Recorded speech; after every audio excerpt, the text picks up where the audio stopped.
Hi ಸ್ನೇಹಿತರೆ, ಎಲ್ಲರಿಗೂ target coaching centre Vijayapura YouTube ಚಾನಲ್ಗೆ ತಮ್ಮೆಲ್ಲರಿಗೂ ಸ್ವಾಗತ. ನಾನು ನಿಮ್ಮ ರಮೇಶ್ ಸರ್, ಇತಿಹಾಸ ಉಪನ್ಯಾಸಕ. ಇವತ್ತಿನ ಈ ಒಂದು ತರಗತಿಯಲ್ಲಿ ಮಾಡರ್ನ್ ಇಂಡಿಯನ್ ಹಿಸ್ಟ್ರಿ, ಆಧುನಿಕ ಭಾರತದ ಇತಿಹಾಸದಲ್ಲಿ ಅತಿ ಪ್ರಮುಖವಾಗಿರತಕ್ಕಂಥ ಕದನಗಳ ಬಗ್ಗೆ ಚರ್ಚೆ ಮಾಡೋಣ. ಅದು ಕಾರ್ನಾಟಿಕ್ ವಾರ್ಸ್ ಅಥವಾ ಆಂಗ್ಲೋ ಫ್ರೆಂಚ್ ಯುದ್ಧಗಳು, ಮತ್ತೊಂದು ಹೆಸರಿಂದ ಕರಿತೀವಿ ಆರ್ಕಾಟ್ ಕದನಗಳು, ಆರ್ಕಾಟ್ ವಾರ್ಸ್ ಅಂತ ಕೂಡ ಕರಿತೀವಿ. ಈ ವಿಡಿಯೋದಲ್ಲಿ ಅಥವಾ ಈ ತರಗತಿಯಲ್ಲಿ ಫಸ್ಟ್, ಸೆಕೆಂಡ್, ಥರ್ಡ್ ನೋಡ್ರಿ, ಫಸ್ಟ್, ಸೆಕೆಂಡ್, ಥರ್ಡ್ ಬಹಳ ಇಂಪಾರ್ಟೆಂಟ್ ಆಗಿರತಕ್ಕಂಥ ಕದನಗಳು. ತುಂಬಾ ಎಕ್ಸಾಮ್ ಅಲ್ಲಿ ಬಂದಿರತಕ್ಕಂಥದ್ದು, ಮತ್ತು ಕೂಡ ಬರ್ಬೋದು, ಮತ್ತ ಕೇಳಂತ ಚಾನ್ಸ್ ಇದೆ. ಎವರ್ ಗ್ರೀನ್ ಟಾಪಿಕ್ ಇದು, ಹಾಗಾಗಿ ಎಲ್ಲರೂ ಕೂಡ ಕೇಳಿ. ನೋಡಿ, ಸ್ಟಾರ್ಟ್ ಮಾಡೋಣ. ಹಾಗಾದ್ರೆ ಕಾರ್ನಾಟಿಕ್ ಯುದ್ಧಗಳು, ಕಾರ್ನಾಟಿಕ್ ಯುದ್ಧಗಳು ಎಷ್ಟು ನಡೆದಿದಾವ ನೋಡ್ರಿ. 3 ಕಾರ್ನಾಟಿಕ್ ಯುದ್ಧಗಳು ನಡೆದಾವ. ಎಷ್ಟು? 3 ವಾರ್ಸ್. ಯಾವಾಗ ನಡೆದಿದಾವ ನೋಡ್ರಿ. ಒಂದು 1746ರಿಂದ 48, ಎರಡನೇದು 1749ರಿಂದ 54, ಮೂರನೇದು 1758ರಿಂದ 63. ಇವು ನಡೆದಿರ್ತಕ್ಕಂಥದ್ದು. ನೆಕ್ಸ್ಟ್ ಇವು ನಡಲಿಕ್ಕೆ ಕಾರಣ ಏನಂತ ನೋಡೋಣ. ಫಸ್ಟ್ ನಡಲಿಕ್ಕೆ ಕಾರಣ, ಇಲ್ಲಿ ಆಸ್ಟ್ರಿಯಾ ದೇಶದ ಉತ್ತರಾಧಿಕಾರಕ್ಕಾಗಿ ನಡೆದ ಕಲಹದಲ್ಲಿ, ಏನ್ ಕಲಹ ನಡೀತಲ್ಲ ಆ ಕಲಹದಲ್ಲಿ ಬ್ರಿಟಿಷ್ ಮತ್ತು ಫ್ರೆಂಚರು ಭಾಗವಹಿಸಿದ್ರು. ಎರಡನೇದು ಹೈದರಾಬಾದ್ ಮತ್ತು ಈ ಕಾರ್ನಾಟಿಕ್ ಸಿಂಹಾಸನಗಳ ಕಲಹದಲ್ಲಿ ಬ್ರಿಟಿಷ್ ಮತ್ತು ಫ್ರೆಂಚರು ಪಾಲ್ಗೊಂಡಿದ್ರು. ಇನ್ನು ಮೂರನೇ ಯುದ್ಧ ನಡಲಿಕ್ಕೆ ಕಾರಣ ಏನಂದ್ರ 7 ಇಯರ್ಸ್ ವಾರ್ಸ್, ಸಪ್ತವಾರ್ಷಿಕ ಕದನ.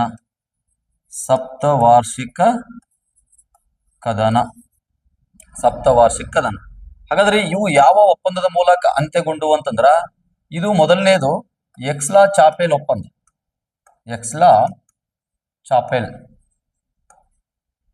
ಚಾಪೆಲ್. ಹಾಗಾದ್ರೆ ಎರಡನೇದು ಪಾಂಡಿಚೇರಿ ಒಪ್ಪಂದ. ಮೂರನೇದು ಪ್ಯಾರಿಸ್ ಒಪ್ಪಂದ ಮೂಲಕ ಅಂತ್ಯಗೊಂಡು ಸ್ನೇಹಿತರೆ. ಹಾಗಾದ್ರೆ ಈ ಯುದ್ಧಗಳಿಗೆ ಕಾರ್ನಾಟಿಕ್ ಯುದ್ಧಗಳು ಅಂತ ಯಾಕೆ ಕರಿತೀವಿ ನೋಡ್ರಿ. ಕೆಲವೊಂದಿಷ್ಟು ಜನ ಕನ್ಫ್ಯೂಸ್ ಬರ್ತದೆ. ಫಸ್ಟ್ಗೆ ಹೇಳ್ತಾ ಇದ್ದೀನಿ, ಈ ಕಾರ್ನಾಟಿಕ್ ಯುದ್ಧಗಳು ಕರ್ನಾಟಕ ಸ್ಟೇಟ್ ಅಲ್ಲಿ, ಅಂದ್ರೆ ಕರ್ನಾಟಕ ರಾಜ್ಯದಲ್ಲಿ ನಡೆದಿಲ್ಲ. ಫಸ್ಟ್ ನಿಮ್ಮ ಮೈಂಡ್ ಅಲ್ಲಿ ಏನಾದ್ರೂ ಕರ್ನಾಟಕ ರಾಜ್ಯದಲ್ಲಿ ನಡೆದಿರೋದ್ರಿಂದ ಇವಕ್ಕೆ ಕಾರ್ನಾಟಿಕ್ ಯುದ್ಧಗಳು ಅಂತಾರ ಅಂತ ಏನಾದ್ರೂ ತಲೆಯಲ್ಲಿದ್ರೆ ತೆಗೆದಾಕ್ರಿ. ಇವು ನಡೆದಿರ್ತಕ್ಕಂಥದ್ದು ಮದ್ರಾಸ್ ವಲಯ ನೋಡ್ರಿ. ಎಕ್ಸಾಂಪಲ್ ಒಂದು ಮ್ಯಾಪ್ ಹಾಕ್ತೀನಿ ನೋಡ್ರಿ. ಎಕ್ಸಾಂಪಲ್ ನೋಡ್ರಿ, ಇಲ್ಲಿ ನೆಕ್ಸ್ಟ್ ಪೇಜ್ ತಗೊಂಡು ತೋರಿಸ್ತೀನಿ ನೋಡ್ರಿ ನಿಮ್ಗೆ.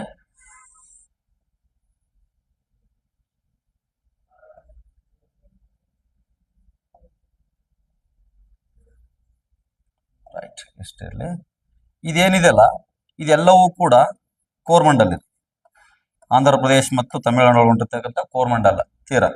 ಇದರಿಂದ ಐತಲ್ಲ ಕರಾವಳಿ, ಆ ಕರಾವಳಿನ ಇದಿರ್ತಕ್ಕಂಥ ಕರಾವಳಿ, ಈ ಕರಾವಳಿನಿ ಏನಂತ ಕರೆದಾರಂದ್ರ ಯುರೋಪಿಗನ್ನರು ಕಾರ್ನಾಟಿಕ್ ಅಂತ ಕರೆದಾರ. ಆರ್ಕಾಟ್ ಪ್ರದೇಶದಲ್ಲಿ ಬರ್ತಕ್ಕಂಥ ಭೂಭಾಗವನ್ನು, ಕರಾವಳಿ ತೀರವನ್ನು ಇವ್ರು ಏನಂತ ಕರೆದಾರ, ಬ್ರಿಟಿಷರು ಕಾರ್ನಾಟಿಕ್ ಅಂತ ಕರೆದಾರ.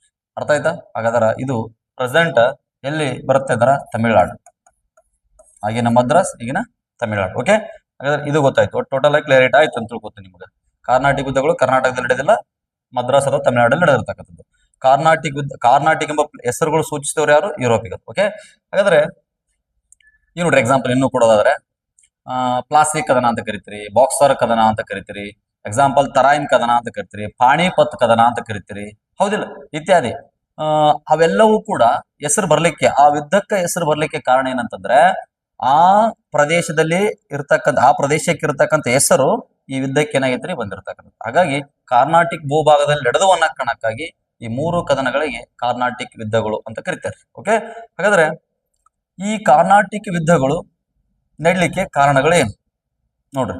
ಇತಿಹಾಸದಲ್ಲಿ ಯಾವುದೇ ಯುದ್ಧ ಕೂಡ ಸುಮ್ನೆ ನಡೆದಿಲ್ಲ.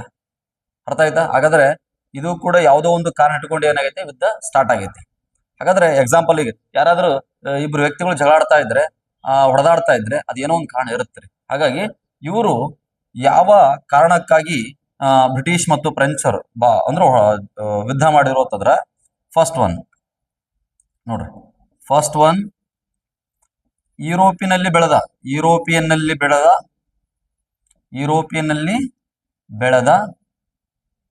ಶತ್ರುತ್ವ ಯುರೋಪಿಯನ್ನಲ್ಲಿ ಬೆಳೆದ ಶತ್ರುತ್ವ ರೀ, ಇದು ಒಂದು. ಎರಡನೇದು ನೋಡಿ, ವ್ಯಾಪಾರದ ಪೈಪೋಟಿ.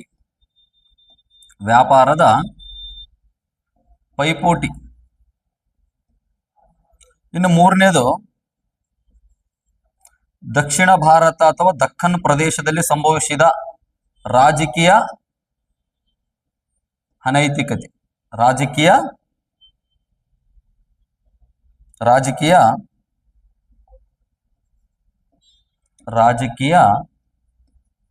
ಅನೈತಿಕತೆ. ಓಕೆ, ಅನೈತಿಕತೆನೇ ಕಾರಣ. ಅನೈತಿಕತೆ ನೋಡ್ರಿ, ಮೊದಲೇ ಯುರೋಪಿನಲ್ಲಿ ಏನ್ ಬೆಳೆದಿತ್ತು? ಶತ್ರುತ್ವ ಬೆಳ್ಕೊಂಡಿತ್ತು ಫ್ರೆಂಚರಿಗೆ ಬ್ರಿಟಿಷರಿಗೆ. ಅದು ನಮಗೆ ಬೇಡ, ಅದು ಓಲ್ಡ್ ಹಿಸ್ಟ್ರಿಯಲ್ಲಿ ಓದ್ತಾರೆ, ಅದು ನಮ್ಗೆ ಯೂಸ್ ಇಲ್ಲ. ವ್ಯಾಪಾರದ ಪೈಪೋಟಿ ಅಂತಂದ್ರೆ, ಈ ಎಕ್ಸಾಂಪಲ್ ಈಗ ಬ್ರಿಟಿಷರು ಸೇಮ್ ಪ್ರಾಡಕ್ಟ್ ಮತ್ತು ಫ್ರೆಂಚರು ಸೇಮ್ ಪ್ರಾಡಕ್ಟ್ ಅನ್ನ ಸೇಲ್ ಮಾಡ್ತಾ ಇದ್ರ. ಈಗ ಎಕ್ಸಾಂಪಲ್ ಒಂದು ಉದಾಹರಣೆ ತಗೊಳ್ದಾರ, ಬ್ರಿಟಿಷರ್ದು ಆ ವಸ್ತು ಸೇಮ್ ಪ್ರಾಡಕ್ಟ್ ಅಲ್ಲಿ ಒಂದು ಹೆಚ್ಚು ಮಾರಾಟ ಆಗ್ತಾ ಇತ್ತು ತಿಳ್ಕೊರಿ, ಅದು ಫ್ರೆಂಚರ್ಗೆ ಆಗಿ ಬರ್ತಾ ಇದ್ದಿಲ್ಲ. ಹಾಗಾಗಿ ತಮ್ಮ ವಸ್ತುನ ತಾವು ಜಾಸ್ತಿ ಸೇಲ್ ಮಾಡ್ಬೇಕಂತ ತಿಳ್ಕಿಸಿ ಆ ಬ್ರಿಟಿಷರ ವಸ್ತುವಿನ ಬಗ್ಗೆ ಏನ್ ಮಾಡೋದು? ಅಪಪ್ರಚಾರ ಮಾಡೋದು, ಅದರ ಬೆಲೆಯನ್ನು ಏನ್ ಮಾಡೋದು? ಕಡಿಮೆ ಮಾಡಿಸೋದು, ಅದರ ಸೇಲ್ ಆಗ್ತಕ್ಕಂಥ ವ್ಯವಸ್ಥೆಯನ್ನು ಏನ್ ಮಾಡೋದು? ತಡೆ ಹಿಡಿಯೋದು. ಇದು ಏನಾಗ್ತಾ ಇತ್ತು ಅಂದ್ರಗಿನ ಪರಸ್ಪರ ಏನಾಗ್ತಾ ಇತ್ತು? ಯುದ್ಧಕ್ಕೆ ಕಾರಣ ಆಗ್ತಾ ಇತ್ತು. ಇನ್ನು ದಕ್ಷಿಣ ಭಾರತದಲ್ಲಿ ಬೆಳೆದಿರತಕ್ಕಂಥ ರಾಜಕೀಯ ಅನೈತಿಕತೆ. ದಕ್ಷಿಣ ಅಂದ್ರೆ ದಕ್ಕನ್ ಪ್ರದೇಶದಲ್ಲಿ ಒಬ್ಬ ಪ್ರಬಲ ರಾಜ ಇರ್ಲಿಲ್ರಿ. ಪ್ರಬಲ ಅಂತಂದ್ರೆ ಒಟ್ಟಾರೆಯಾಗಿ ಆಡಳಿತ ಮಾಡ್ತಕ್ಕಂಥ ಒಬ್ಬ ರಾಜ ಇರ್ಲಿಲ್ಲ, ಮತ್ತ ಒಂದು ಆಡಳಿತ ವ್ಯವಸ್ಥೆ ಕೂಡ ಚೆನ್ನಾಗಿರ್ಲಿಲ್ಲ. ಅಲ್ಲಿರ್ತಕ್ಕಂಥ ಸಣ್ಣ ಪುಟ್ಟ ರಾಜರಲ್ಲಿ ಏನಿಲ್ಲ, ಹೊಂದಾಣಿಕೆ ಇರಲಿಲ್ಲ, ಒಬ್ಬರನ್ನ ಕಂಡ್ರೆ ಒಬ್ರಿಗೆ ಆಗ್ತಾ ಇರಲಿಲ್ಲ. ಹಾಗಾಗಿ ಇದರ ಲಾಭವನ್ನು ಯಾರು ಪಡ್ಕೊಳ್ಬೇಕಂತಾರಂದ್ರೆ ಬ್ರಿಟಿಷರ್ ಮತ್ತು ಫ್ರೆಂಚರ್ ಪಡ್ಕೊಳ್ಬೇಕಂತಾರೆ. ಹಾಗಾಗಿ ತಾವು ಆ ದಕ್ಕನಿನ ಭೂಸ್ವಾಮಿಗಳು ಆಗ್ಬೇಕಂತೇಳಿ ಅಲ್ಲಿ ಒಂದು ತಮ್ಮ ಅಧಿಪತ್ಯವನ್ನು ಸ್ಥಾಪನೆ ಮಾಡಬೇಕು. ನಾವು ಗಟ್ಟಿಗೆ ಸ್ವಲ್ಪ ಅನ್ಕೊಂಡ್ಬಿಟ್ರೆ ಸಾಕು, ನಾವು ನಮ್ಮ ಈ ದಕ್ಕನ್ ಪ್ರದೇಶದಲ್ಲಿರ್ತಕ್ಕಂಥ ರಾಜರ ನಮ್ಮ ಕೈ ಮುಷ್ಟಿಯಲ್ಲಿ ಮಾಡ್ಕೊಂಡ್ರೆ ಇಡೀ ದಕ್ಕನ್ನೇ ನಾವು ಆಳಬಹುದು ಅಂತ ಹೇಳಿಕೇಸಿ ಅವರು ಮುಂದೆ ಯುದ್ಧಗಳನ್ನ ಕೈಗೊಳ್ತಾರೆ. ನೋಡ್ರಿ, ಎಕ್ಸಾಂಪಲ್ ಈಗ ಇನ್ನೂ ನಿಮ್ಗೆ ಅರ್ಥ ಆಗೋ ರೀತಿ ತಿಳಿಸೋದಾದ್ರೆ, ರಾಜಕೀಯ ಅನೈತಿಕತೆ ಅನ್ನೋದು ಯಾವ ರೀತಿ ಎಲ್ಲಿಂದ ಸ್ಟಾರ್ಟ್ ಆಯ್ತು ಅಂತಂದ್ರಿಗಿನ ಔರಂಗಜೇಬನ ಮರಣ. ನೋಡ್ರಿ, 1707ರಲ್ಲಿ ನಿಮ್ಗೆ ಗೊತ್ತೇ ಇದೆ, ಮಿಡ್ವಲ್ ಹಿಸ್ಟ್ರಿ ಓದ್ಬೇಕಾದ್ರೆ ನೀವು ಓದಿರ್ತೀರಿ.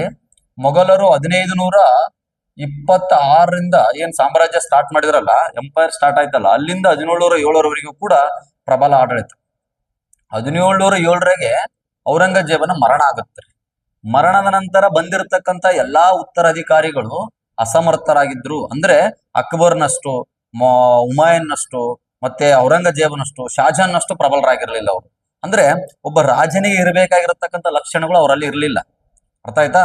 ಹಾಗಾಗಿ ಇದು ಕೂಡ ಕಾರಣ. ಎಕ್ಸಾಂಪಲ್ ನೋಡ್ರಿ, ಈಗ ಔರಂಗಜೇಬ ಡೆತ್ ಆಗ್ತಾನ.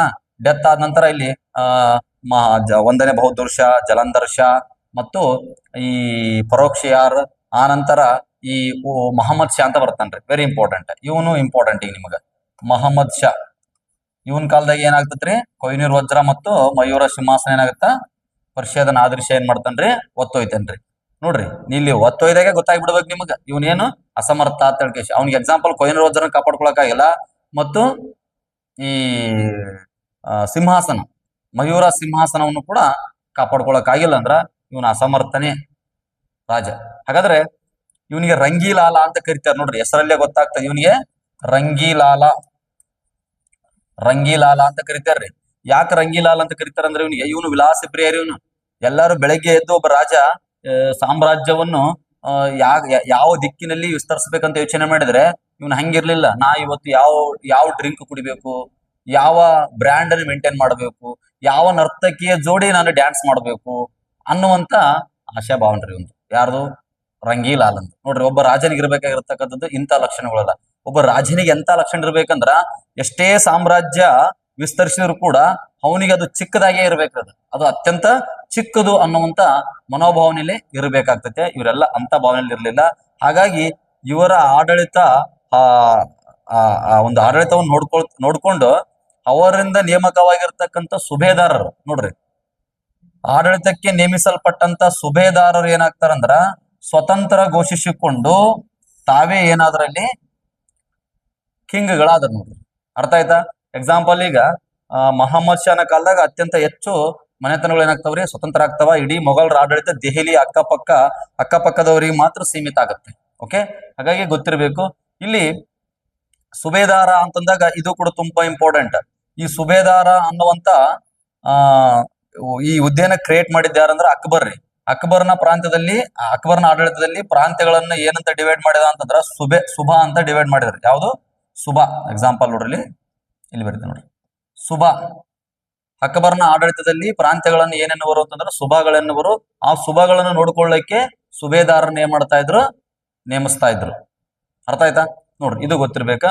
ಹಾಗಾದ್ರೆ ಈ ಸುಬೇದಾರರು ಯಾರಿಗೆ ಡೈಲಿ ಅಕೌಂಟ್ಗಳನ್ನ ರೆಫರೆನ್ಸ್ ಮಾಡ್ಬೇಕಪ್ಪ ಅಂತಂದ್ರಗಿನ ಅಥವಾ ಆನ್ಸರ್ ಮಾಡ್ಬೇಕಂತಂದ್ರ ಅಲ್ಲಿರ್ತಕ್ಕಂಥ ಸುಬೇದಾರ್. ಎಕ್ಸಾಂಪಲ್ ನೋಡ್ರಿ, ಈಗ ಹೈದರಾಬಾದ್ ನಲ್ಲಿ ಒಬ್ಬ ಮುಂದೆ ಒಂದು ಸ್ಥಾಪನೆ ಮಾಡ್ತಾನೆ ಮನೆತನ, ಅವನು ಅಸಬ್ಜಾ. ಈ ಅಸಬ್ಜಾ ಇವನು ಕೂಡ ಸ್ವತಂತ್ರ ಆಗ್ತಾನ್ರಿ. ಇವನು ಕೂಡ ಏನದ ಸ್ವತಂತ್ರನಾದ. ಯಾಕಂದ್ರ ಇವನ್ ಏನ್ ಮಾಡಿದ್ರು, ಆ ದಕ್ಕನ್ನಿನ ಸುಬೇದಾರಾಗಿ ನೇಮಕ ಮಾಡಿದ್ರು.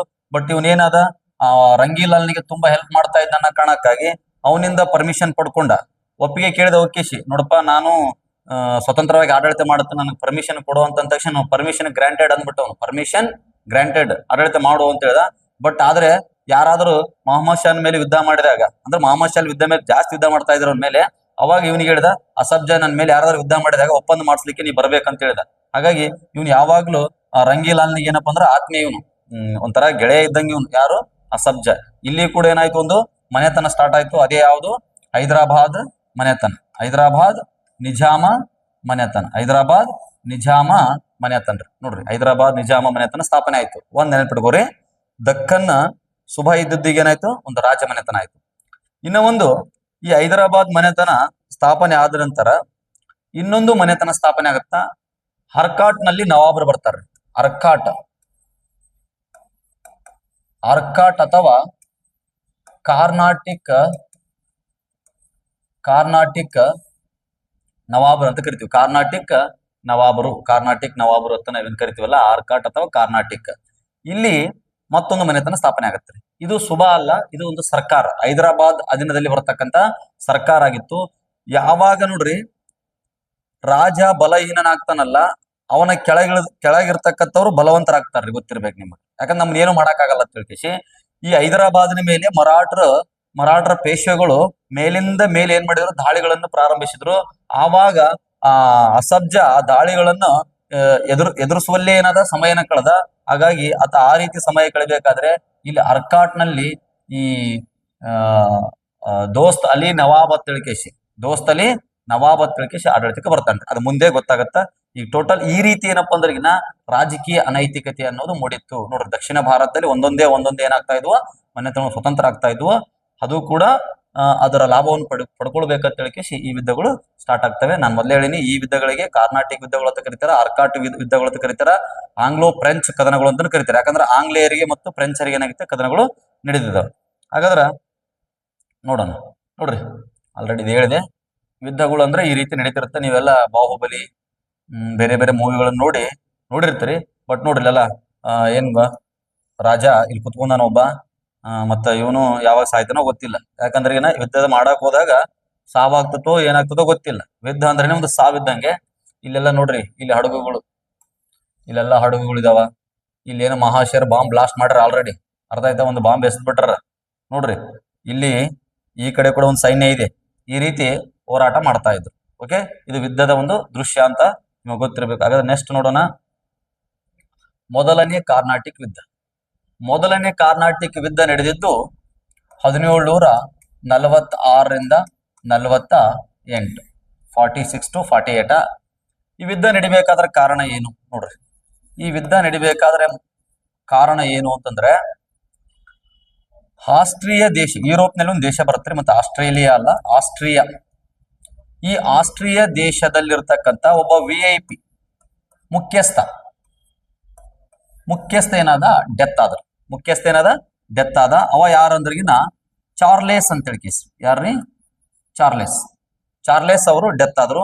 ಯಾವಾಗ ಇವ ಡೆತ್ ಆದ್ನಲ್ಲ, ಇವನ ಅಧಿಕಾರವನ್ನು ಪಡೆದುಕೊಳ್ಬೇಕಂತೇಳಿ ಕೇಸಿ ಇಲ್ಲಿ ಇಬ್ಬರು ಏನ್ ಮಾಡಿದ್ರು, ಪೈಪೋಟಿ ಮಾಡಿದ್ರು. ಇಬ್ಬರು ಯಾರು ಅಂದ್ರಿಗಿನ ಚಾರ್ಲೆಸ್ 1, ಚಾರ್ಲೆಸ್ 2 ಅಂತ ತಿಳ್ಕೊರಿ. ಇವರಿಬ್ಬರು ಸಿಂಹಾಸನಕ್ಕಾಗಿ ಏನ್ ಮಾಡಿದ್ರು, ಪೈಪೋಟಿ ಮಾಡಿದ್ರು. ಅವಾಗ ಅಧಿಕಾರ ಪಡ್ಕೊಳ್ಬೇಕಂತ ಪೈಪೋಟಿ ಮಾಡಿದಾಗ ಒಬ್ಬರಿಗೆ ಫ್ರೆಂಚರ್ ನೆರವು ಕೊಟ್ರು, ಇನ್ನೊಬ್ಬರಿಗೆ ಬ್ರಿಟಿಷರ್ ಏನ್ ಮಾಡಿದ್ರು, ನೆರವು ಕೊಟ್ರು. ಒಟ್ಟಾಗಿ ಎಲ್ಲಾದ್ರೂ ಪ್ರಾಬ್ಲಮ್ ಆದ್ರೆ ಇವೆರಡು ದೇಶಗಳು ಮೂಗು ದೂರ್ಸ್ಬಿಡ್ತಾವ್ರಿ. ಈಗೂ ಕೂಡ ಹೌದು, ಅರ್ಥ ಆಯ್ತಾ? ಹಾಗಾಗಿ ಅವ್ರು ಫಸ್ಟ್ ಇರ್ತಾರೆ, ಅವ್ರು ಮೂಗು ದೂರ್ಸದಾಗ. ಅಲ್ಲಿ ಕೂಡ ಮೂಗು ದೂರ್ಸಿದ್ರು ನೋಡ್ರಿ. ಅವ್ರು ಹೆಂಗ ಹೊಡ್ಕೊಂಡ್ ಸಾಯ್ತಿದ್ರು, ಬಟ್ ಇವ್ರು ಯಾಕೆ ಹೋಗ್ಬೇಕು? ಇವ್ರು ಹೋದ್ರು. ಇವ್ರು ಹೋದ ತಕ್ಷಣ ಮತ್ತೆ ಅಲ್ಲಿ ಏನಾಯ್ತು, ಯುದ್ಧ ಬಿರುಸಾಯ್ತು. ಅಂದ್ರೆ ಯುದ್ಧ ನಡ್ಲಿಕ್ಕೆ ದಾರಿ ಮಾಡಿಕೊಡ್ತು ನೋಡ್ರಿ. ಚಾರ್ಲೆಸ್ ಡೆತ್ ಆದ. ಇದು ಆಸ್ಟ್ರಿಯಾ ದೇಶದಲ್ಲಿ ನಡೆದಿರ್ತಕ್ಕಂಥ ಕಲಹದಲ್ಲಿ ಇವರು ಪಾಲ್ಗೊಂಡಿದ್ದು ಒಂದು ಕಾರಣ. ಯಾವಾಗ ಫ್ರೆಂಚರಿಗೆ ಮತ್ತು ಬ್ರಿಟಿಷರಿಗೆ ಯುದ್ಧ ಸ್ಟಾರ್ಟ್ ಆಗ್ತತಲ್ಲ, ಆವಾಗ ಬ್ರಿಟಿಷರ್ ಏನ್ ಘೋಷಣೆ ಮಾಡಿದ್ರು ಅಂತಂದ್ರಿಗಿನ, ಈ ಫ್ರೆಂಚರ ನೆಲೆಗಳು ಎಲ್ಲಿದಾವಲ್ಲ ಪ್ರಪಂಚಾದ್ಯಂತ, ಆ ನೆಲೆಗಳ ಮೇಲೆ ಏನ್ ಮಾಡ್ರಿ, ಬ್ರಿಟಿಷರ್ ಅಟ್ಯಾಕ್ ಮಾಡ್ರಿ, ದಾಳಿ ಮಾಡ್ರಿ, ಆಕ್ರಮಣ ಮಾಡ್ರಿ ಅಂತ ಹೇಳಿಕೇಸಿ ಬ್ರಿಟಿಷರ್ ಏನ್ ಮಾಡಿದ್ರು, ಆರ್ಡರ್ ಮಾಡಿದ್ರು. ಆವಾಗ ಈ ನೋಡಿ ಗೊತ್ತಿರ್ಬೇಕು, ಈ ರೀತಿ ಘೋಷಣೆ ಮಾಡಿರತ್ತದ್ರಿಗಿನ ನಮ್ಮ ಭಾರತದಲ್ಲಿ ವ್ಯಾಪಾರಕ್ಕಾಗಿ ಬ್ರಿಟಿಷರ್ ಕೂಡ ಬಂದಿದ್ರು, ಫ್ರೆಂಚರ್ ಕೂಡ ಬಂದಿದ್ರು. ಹಾಗಾದ್ರೆ ಈ ಬರ್ನೆಟ್ ಅನ್ನುವಂತ ವ್ಯಕ್ತಿ, ಇದು ಯುದ್ಧ ಅಲ್ಲಿ ಸ್ಟಾರ್ಟ್ ಆಗಿತ್ತು 1744 ಸ್ಟಾರ್ಟ್ ಆಗುತ್ತೆ ನೋಡ್ರಿ, ಇಂಗ್ಲೆಂಡ್ ನಲ್ಲಿ. ಬಟ್ ನಮ್ಮ ಭಾರತದಲ್ಲಿ 1742 ಸ್ಟಾರ್ಟ್ ಆಗುತ್ತೆ. 1746 ಸ್ಟಾರ್ಟ್ ಆಗುತ್ತೆ ನೋಡ್ರಿ. ಹಾಗಾದ್ರೆ 1746 ಏನಾಯ್ತು ಅಂತಂದ್ರಿಗಿನ, ಈ ಬ್ರಿಟಿಷ್ ವ್ಯಕ್ತಿ ಬಾರ್ನೆಟ್ ಏನ್ ಮಾಡಿದ ಅಂತಂದ್ರ ಫ್ರೆಂಚರ ನೆಲೆಗಳ ಮೇಲೆ ದಾಳಿ ಮಾಡಿದ. ಫ್ರೆಂಚರ ನೆಲೆಗಳ ಮೇಲೆ ಏನ್ ಮಾಡಿದ, ದಾಳಿ ಮಾಡಿದ. ಆವಾಗ ಈ ಫ್ರೆಂಚರ್ ಕೂಡ ಸುಮ್ಮನೆ ಕುಂದಿರ್ಲಿಲ್ಲ, ಅವರು ಘೋಷಣೆ ಮಾಡಿರಲ್ಲ, ಮತ್ತ ಇವರು ಹೇಳಿದ್ರು ಬ್ರಿಟಿಷರ ನೆಲೆಗಳು ಎಲ್ಲಿದಾವಲ್ಲ ನೀವು ಅಟ್ಯಾಕ್ ಮಾಡ್ರ ಅಂತ ಹೇಳಿದ್ರು. ಆಗ ಯಾವಾಗ ಬರ್ನೆಟ್ ಫ್ರೆಂಚರ ಪ್ರದೇಶಗಳನ್ನ ದಾಳಿ ಮಾಡಿದ್ ನೋಡ್ರಿ. ಮತ್ತೆ ಡೂಪ್ಲೆ ಕೂಡ ಏನ್ ಮಾಡಿದ ಅಂತಂದ್ರಿಗಿನ, ಡೂಪ್ಲೆ ಕೂಡ ಬ್ರಿಟಿಷರ ಕೇಂದ್ರಗಳ ಮೇಲೆ ದಾಳಿ ಮಾಡಿದ. ಸ್ವಲ್ಪ ಡೂಪ್ಲೆಗ್ ಭಯ ಇತ್ತು. ಡೂಪ್ಲೆಗ್ ಏನಿತ್ತು, ಸ್ವಲ್ಪ ಭಯ ಇತ್ತು. ಹಾಗಾಗಿ ಇವನ್ ಏನ್ ಮಾಡಿದ ಅಂತಂದ್ರಿಗಿನ, ಯಾರನ್ನ ಕರ್ಸ್ಕೊಂಡ ಅಂತಂದ್ರಿಗಿನ, ಮಾರಿಸಸ್ ನಲ್ಲಿ ಗವರ್ನರ್ ಆಗಿರ್ತಕ್ಕಂಥ ಲಾ ಬೋರ್ಡೋ ನೋಯಿಸ್ ಅನ್ನ ಏನ್ ಮಾಡಿದ, ಕರೆಸಿಕೊಂಡ. ಲಾ ಬೋರ್ಡೋ ನೋಯಿಸ್ ನೋಡ್ರಿ, ಲಾ ಬೋರ್ಡೋ ನೋಯಿಸ್. ಈ ಲಾ ಬೋರ್ಡೋ ನೋಯಿಸ್ ಅನ್ನ ಈತ ಕರೆಸಿಕೊಂಡ. ವೆರಿ ಇಂಪಾರ್ಟೆಂಟ್, ಎಕ್ಸಾಮ್ ಅಲ್ಲಿ ಎಲ್ಲ ಕೇಳ್ತಾರೆ ಇವ್ರನ್ನ, ನೀವು ಚೆನ್ನಾಗಿ ಕೇಳ್ರಿ. ಈ ಲಾ ಬೋರ್ಡೋ ನೋಯಿಸ್ ಬಂದ್ ಏನ್ ಮಾಡಿದ ಅಂದ್ರಿಗಿನ, ಮದ್ರಾಸ್ ಅನ್ನ ಗೆದ್ದುಕೊಂಡ. ಮದ್ರಾಸ್ ಅನ್ನ ಗೆದ್ದುಕೊಂಡ ನಂತರ, ಮದ್ರಾಸ್ ಅನ್ನ ಗೆದ್ದುಕೊಂಡ ನಂತರ ಈ ಡೂಪ್ಲೆ ಒಂದು ಪಾರ್ಟಿ ಮಾಡಿದ. ಒಂದು ಪಾರ್ಟಿ ಕೊಟ್ಟ. ಆ ಪಾರ್ಟಿಯಲ್ಲಿ ಲಾ ಬೋರ್ಡೋ ನೋಯಿಸ್ಗೆ ಹರ್ಟ್ ಆಗತ್ತ ಮಾತನ್ನ ಆಡಿದ. ಯಾರು? ಡೂಪ್ಲೆ.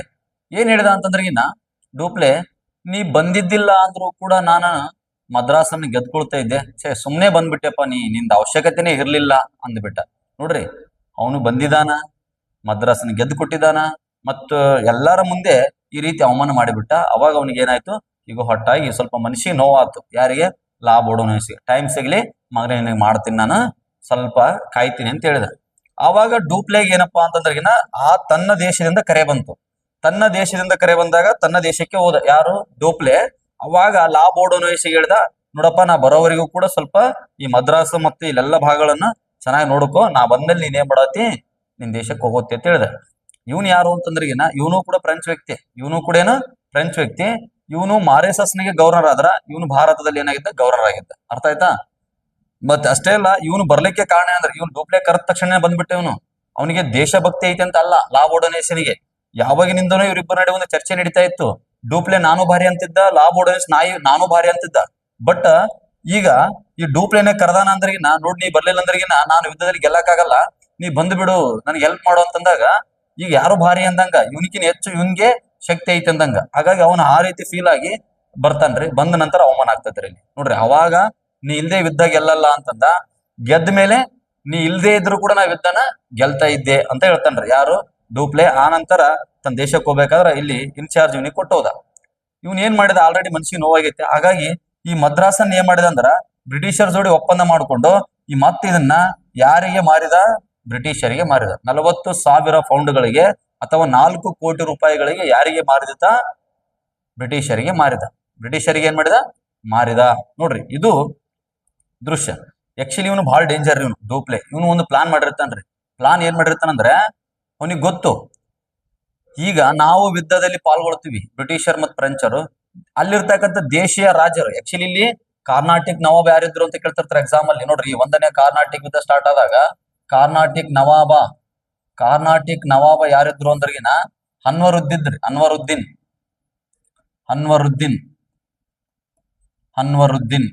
ಅನ್ವರುದ್ದೀನ್. ಕಾರ್ನಾಟಿಕ್ ಯುದ್ಧಗಳು, ಒಂದನೇ ಕಾರ್ನಾಟಿಕ್ ಅಥವಾ ಕಾರ್ನಾಟಿಕ್ ಯುದ್ಧ ಪ್ರಾರಂಭ ಆದಾಗ ಈ ಕಾರ್ನಾಟಿಕ್ ನವಾಬ ಯಾರು ಅಂದ್ರಗಿನ ಅನ್ವರುದ್ದೀನ್. ಇವನ್ ಡೂಪ್ಲೆ ಬಹಳ ಜಾಣರ್. ಇವನ್ ಏನ್ ಮಾಡಿದ ಅಂದ್ರಗಿನ, ನಾವ್ ಯುದ್ಧದಲ್ಲಿ ಪಾಲ್ಗೊಂಡಾಗ ಇಲ್ಲಿಯ ದೇಶೀಯ ರಾಜರು ಬ್ರಿಟಿಷರಿಗೆ ಬೆಂಬಲ ಕೊಟ್ಬಿಟ್ರೆ ಡೆಫಿನೆಟ್ಲಿ ನಾ ಸೋಲ್ತೀನಿ. ಯಾಕಂದ್ರೆ ಈಗ ಅವರು ಎಷ್ಟಂತ ಸೈನ್ಯ ಕೂಡಿಸ್ಬೋದು, ಎಕ್ಸಾಂಪಲ್ 1000 ಕೂಡಿಸ್ಬೋದು, 2000 ಹೆಚ್ಚಿಗೆ ತರಬಹುದು. ಆದ್ರೆ ದೇಶೀಯ ರಾಜರ ಮನ್ಸು ಮಾಡಿದ್ರೆ ಪಕ್ಕದಲ್ಲಿರ್ತಕ್ಕಂಥ ರಾಜ್ಯದವರೊಂದಿಗೆ ವೈವಾಹಿಕ ಸಂಬಂಧ ಬೆಳೆಸಿ, ಮದುವೆ ಮಾಡ್ಕೊಂಡಾದ್ರೂ ಅಲ್ಲಿನ ಸಂಬಂಧವನ್ನು ಬೆಳೆಸಿ ಸೈನ್ಯ ತರ್ತಾರ್ರಿ. ಅಷ್ಟೇ ಅಲ್ಲ, ಒಪ್ಪಂದ ಮಾಡ್ಕೊಂಡಾದ್ರೂ ಏನ್ ಮಾಡ್ತಾರ್ರಿ, ಸೈನ್ಯವನ್ನು ತಗೊಂಡ್ಬರ್ತಾರ. ಅರ್ಥ ಆಯ್ತಾ? ಒಟ್ನಲ್ಲಿ ದೇಶೀಯ ರಾಜರಿಗೆ ಏನೈತೆ ಅಂದ್ರ ಸೈನ್ಯವನ್ನು ಹೆಚ್ಚಿಗೆ ಮಾಡ್ತಕ್ಕಂತ ಶಕ್ತಿ ಐತೆ, ಬಟ್ ಇವರಿಗೆ ಇಲ್ಲ. ಹಾಗಾಗಿ ಡೂಪ್ಲೆ ಏನ್ ಅನ್ಕೊಂಡಂದ್ರ, ಇವರು ಅಲ್ಲಿರ್ತಕ್ಕಂಥ ಸ್ಥಳೀಯ ನವಾಬ ಅನ್ವರುದ್ದೀನ್, ಲೋಕಲ್ ಲೀಡರ್, ಯಾರಿಗೆ ಬೆಂಬಲ ಕೊಡಬಾರ್ದು, ಈ ಬ್ರಿಟಿಷರಿಗೆ ಬೆಂಬಲ ಕೊಡಬಾರ್ದು ಅಂತೇಳಿ ಇವ ಏನ್ ಮಾಡಿದ ಅಂದ್ರೆ, ಡೂಪ್ಲೆ ಹೋಗಿ ಅನ್ವರುದ್ದೀನ್ಗೆ ಭೇಟಿಯಾಗಿ, ಬ್ರಿಟಿಷರು ನನ್ನ ಮೇಲೆ ಪದೇ ಪದೇ ದಾಳಿ ಮಾಡ್ತಾ ಇದ್ದಾರ, ಅವರು ನಾಳೆ ನಿನ್ ಮೇಲೆ ಕೂಡ ದಾಳಿ ಮಾಡಬಹುದು.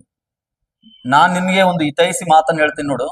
ಏನಪ್ಪಾ ಅಂತಂದ್ರ, ಬ್ರಿಟಿಷರು ಆಲ್ರೆಡಿ ಸ್ಕೆಚ್ ಹಾಕೊಂಡ್ ಕುತ್ಕೊಂಡಾರ ನಿನ್ ಮೇಲೆ, ಅಲ್ಲಿ ಎಲ್ಲ ಯುದ್ಧ ಸಾಮಗ್ರಿಗಳನ್ನ ಕೂಡ ಮೇಂಟೈನ್ ಮಾಡ್ತಾ ಇದಾರೆ. ನೆಕ್ಸ್ಟ್ ಟಾರ್ಗೆಟ್ ನೀನೇ, ನಿನ್ನ ಸಾಮ್ರಾಜ್ಯವನ್ನ ಕಬಳಿಸ್ತಾರ, ನೀನ್ ಕೇರ್ಫುಲ್ ಆಗಿರೋ ಅಂತ ಹೇಳಿದ. ಹಾಗಾಗಿ ಇವನ್ ಏನ್ ಮಾಡಿದ, ಪಿನ್ ಹಾಕಿದ. ಯಾರು? ಡೂಪ್ಲೆ ಆಲ್ರೆಡಿ ಪಿನ್ ಹಾಕಿಬಿಟ್ಟಿದ್ದ ನೋಡ್ರಿ. ಹಾಗಾಗಿ ಈ ಅನ್ವರುದ್ದೀನ್ಗೆ ಯಾರ ಮೇಲೆ ನೆಗೆಟಿವ್ ಐತೆ ಅಂದ್ರೆ, ಈಗ ಬ್ರಿಟಿಷರ್ ಮೇಲೆ ನೆಗೆಟಿವ್ ಐತೆ, ಈ ಫ್ರೆಂಚರ್ ಮೇಲೆ ಏನೈತೆ, ಪಾಸಿಟಿವ್ ಐತ್ರಿ ನೋಡ್ರಿ. ಹಾಗಾಗಿ ನಮ್ಗೊಂದ್ ಸ್ವಲ್ಪ ನೀ ಬೆಂಬಲವಾಗಿರು ಅಂತ ಯಾರು ಹೇಳಿದ್ರು? ಡೂಪ್ಲೆ ಹೇಳಿದ್ರು ನೋಡ್ರಿ. ಯಾವಾಗ ಡೂಪ್ಲೆ ತನ್ನ ದೇಶದಿಂದ ಮರಳಿ ಬಂದಾಗ ಮದ್ರಾಸ್ನಲ್ಲಿ ನೋಡ್ತಾನೆ, ಮದ್ರಾಸ್ನಲ್ಲಿ ಯಾರು ಫ್ರೆಂಚರ್ ಇರಲ್ರಿ, ಎಲ್ಲರೂ ಬ್ರಿಟಿಷ್ ವ್ಯಕ್ತಿಗಳು ಇರ್ತಾರ. ಅವನಿಗೆ ಆಶ್ಚರ್ಯ ಆಗ್ಬಿಡುತ್ತೆ, ಏನಾಗಿದೆ ಇಲ್ಲಿ ಅಂತಂದಾಗ ಲಾರ್ಡ್ ಓಡೋನೋಯಸ್ನ ಕೇಳಿದ, ಏನಿದು ಎಲ್ಲ ಮದ್ರಾಸ್ ಅವ್ರ ವಶ ಹೇಗಾಯ್ತು ಅಂತಂದಾಗ, ನಾನೇನ್ ಮಾಡಿದೆ, ಮಾರಿದ್ನಿ ಅಂತ ಹೇಳ್ತಾನ ನಾವು. ನಾನು ಲಂಚ ತಗೊಂಡು ಏನ್ ಮಾಡೀನಿ, ಮಾರಿದೀನಿ ನೋಡ್ರಿ. ಅವ ಹೇಳಿದ, ಒಂದು ನೀತಿ ಶಾಸ್ತ್ರ ಹೇಳಿದ ಲಾರ್ಡ್ ಓಡೋನೋಯಸ್. ಅಂದ್ರೆ ಸಮುದ್ರದಲ್ಲಿ ಇರ್ತಕ್ಕಂಥ ಮೀನು, ಸರ್ಕಾರದಲ್ಲಿ ಇರ್ತಕ್ಕಂಥ ಒಬ್ಬ ಎಂಪ್ಲಾಯಿ, ಎರಡು ಒಂದ ಅಂತ ಹೇಳಿದ. ಅಂದ್ರೆ ಅರ್ಥ ಏನಂದ್ರ, ಸಮುದ್ರನಲ್ಲಿರ್ತಕ್ಕಂಥ ಮೀನು ನೀರನ್ನು ಕುಡಿಯುತ್ತದೆ. ಈ ಸರ್ಕಾರದಲ್ಲಿರ್ತಕ್ಕಂಥ ಅಥವಾ ಈ ಒಂದು ಗೌರ್ಮೆಂಟ್ ಸಿಸ್ಟಮ್ ಅಲ್ಲಿ ಇರ್ತಕ್ಕಂಥ ಒಬ್ಬ ವ್ಯಕ್ತಿ ಏನ್ ಮಾಡ್ತಾನಂತಂದ್ರೆ, ಲಂಚವನ್ನು ತಗೊಳ್ತಾನ ಅಂತೇಳಿ ಅವ್ನ್ ಏನ್ ಮಾಡಿದ ಅಂತಂದ್ರೆ, ಇನ್ನ ಆ ಸಮುದ್ರದಲ್ಲಿರ್ತಕ್ಕಂಥ ಮೀನು ಯಾವ ರೀತಿ ನೀರು ಕುಡಿದಿದಲ್ಲ, ನಾನು ಕೂಡ ಅದೇ ರೀತಿ ಲಂಚ ತಗೊಂಡಿನಿ ಅಂತ ಹೇಳಿ ಅವನು ತನ್ನ ದೇಶಕ್ಕೆ ತಾನು ಹೋಗ್ಬಿಡ್ತಾನ್ರಿ. ಬಟ್ ಈ ಫ್ರೆಂಚರ ಒಂದು ಕಂಪನಿ ಹೆಂಗಿತ್ತಂದ್ರ, ಫ್ರೆಂಚರ ಒಂದು ಆಡಳಿತ ಹೆಂಗಿತ್ತಂದ್ರ, ಈಗ ಗೆದ್ರೆ ಆನ್ಸರ್ ಹೇಳ್ಬೇಕಂತ ಅವಶ್ಯಕತೆ ಇಲ್ಲ, ಉತ್ತರ ಹೇಳುವಂತ ಅವಶ್ಯಕತೆ ಇಲ್ಲ, ಬಟ್ ಸೋತ್ರೆ ಯಾಕೆ ಸೋತ್ರಿ ಅನ್ನೋದು ಕಾರಣ ಹೇಳ್ಬೇಕಲ್ಲಿ. ಹಾಗಾಗಿ ಈ ಡೂಪ್ಲೆಗೆ ಏನ್ ಬಂತು, ಕುತ್ತು ಬತ್ತು. ಡೂಪ್ಲೆ ಎನಿ ಕಂಡೀಷನ್ ಏನ್ ಮಾಡ್ಬೇಕು, ಈಗ ಮದ್ರಾಸನ್ನ ಗೆದ್ಕೊಳ್ಬೇಕು. ಹಾಗಾಗಿ ಡೂಪ್ಲೆ ಏನ್ ಮಾಡ್ತಾನಪ್ಪ ಅಂದ್ರ, ಮದ್ರಾಸನ್ನ ಗೆದ್ಕೊಳ್ತಾನ. ಮತ್ತ ಯಾವ್ದನ್ನ ಗೆದ್ಕೊಂಡ, ಮದ್ರಾಸನ್ನ ಗೆದ್ಕೊಂಡ್ ನೋಡ್ರಿ. ಮತ್ತೆ ಯಾರ ಬೆಳೆ ಬಂತು, ಮದ್ರಾಸ್, ಡೂಪ್ಲೆ ಬೆಳೆನೆ ಬಂತು ನೋಡ್ರಿ. ಡೂಪ್ಲೆ ಹೇಳಿದ್ದು ನಿಜನೇ ಆಗ್ಬಿಡಿತು, ಯಾಕಂದ್ರೆ ಅವ್ನು ಅವಾಗ ಹೇಳಿದ್ದ, ನಾ ಮನ್ಸ್ ಮಾಡ್ರೆ ಒಬ್ನೇ ಗೆದ್ಕೊಳ್ತೀನಿ ಅಂತ ಹೇಳಿ. ಈಗ ಮದ್ರಾಸನ್ನ ಗೆದ್ಕೊಂಡ ನೋಡ್ರಿ. ಬ್ರಿಟಿಷರ ಮೊದಲು ಒಂದು ವಸತಿ ಕೇಂದ್ರ ಅಂದ್ರೆ ಒಂದು ಸೈಟ್ ಕಳ್ಕೊಂಡಿದ್ರು, ಹೋಗ್ಲಿ ಅಂತ ಬಿಟ್ಟಿದ್ರು. ಬಟ್ ಈಗ ಸೈಟ್ ಜೊತೆಗೆ ಮತ್ತೇನ್ ಕಳ್ಕೊಂಡ್ರು, 4 ಕೋಟಿ ರೂಪಾಯಿಗಳನ್ನು ಕೂಡ ಕಳ್ಕೊಂಡ್ರು. ಯಾರು? ಬ್ರಿಟಿಷರು. ಹಾಗಾಗಿ ಈಗ ಬ್ರಿಟಿಷರಿಗೆ ಏನ್ ಮಾಡಬೇಕು ಅನ್ನೋದು ಕೂಡ ಏನಾಗ್ತಾ ಇಲ್ಲ, ಗೊತ್ತಾಗ್ತಾ ಇಲ್ಲ. ಹಾಗಾಗಿ ಸೀದಾ ಎಲ್ಲಿ ಹೋದ್ರು ಅಂದ್ರ, ಬ್ರಿಟಿಷರು ಅನ್ವರುದ್ದೀನ್ ಕಡೆ ಹೋದ್ರು.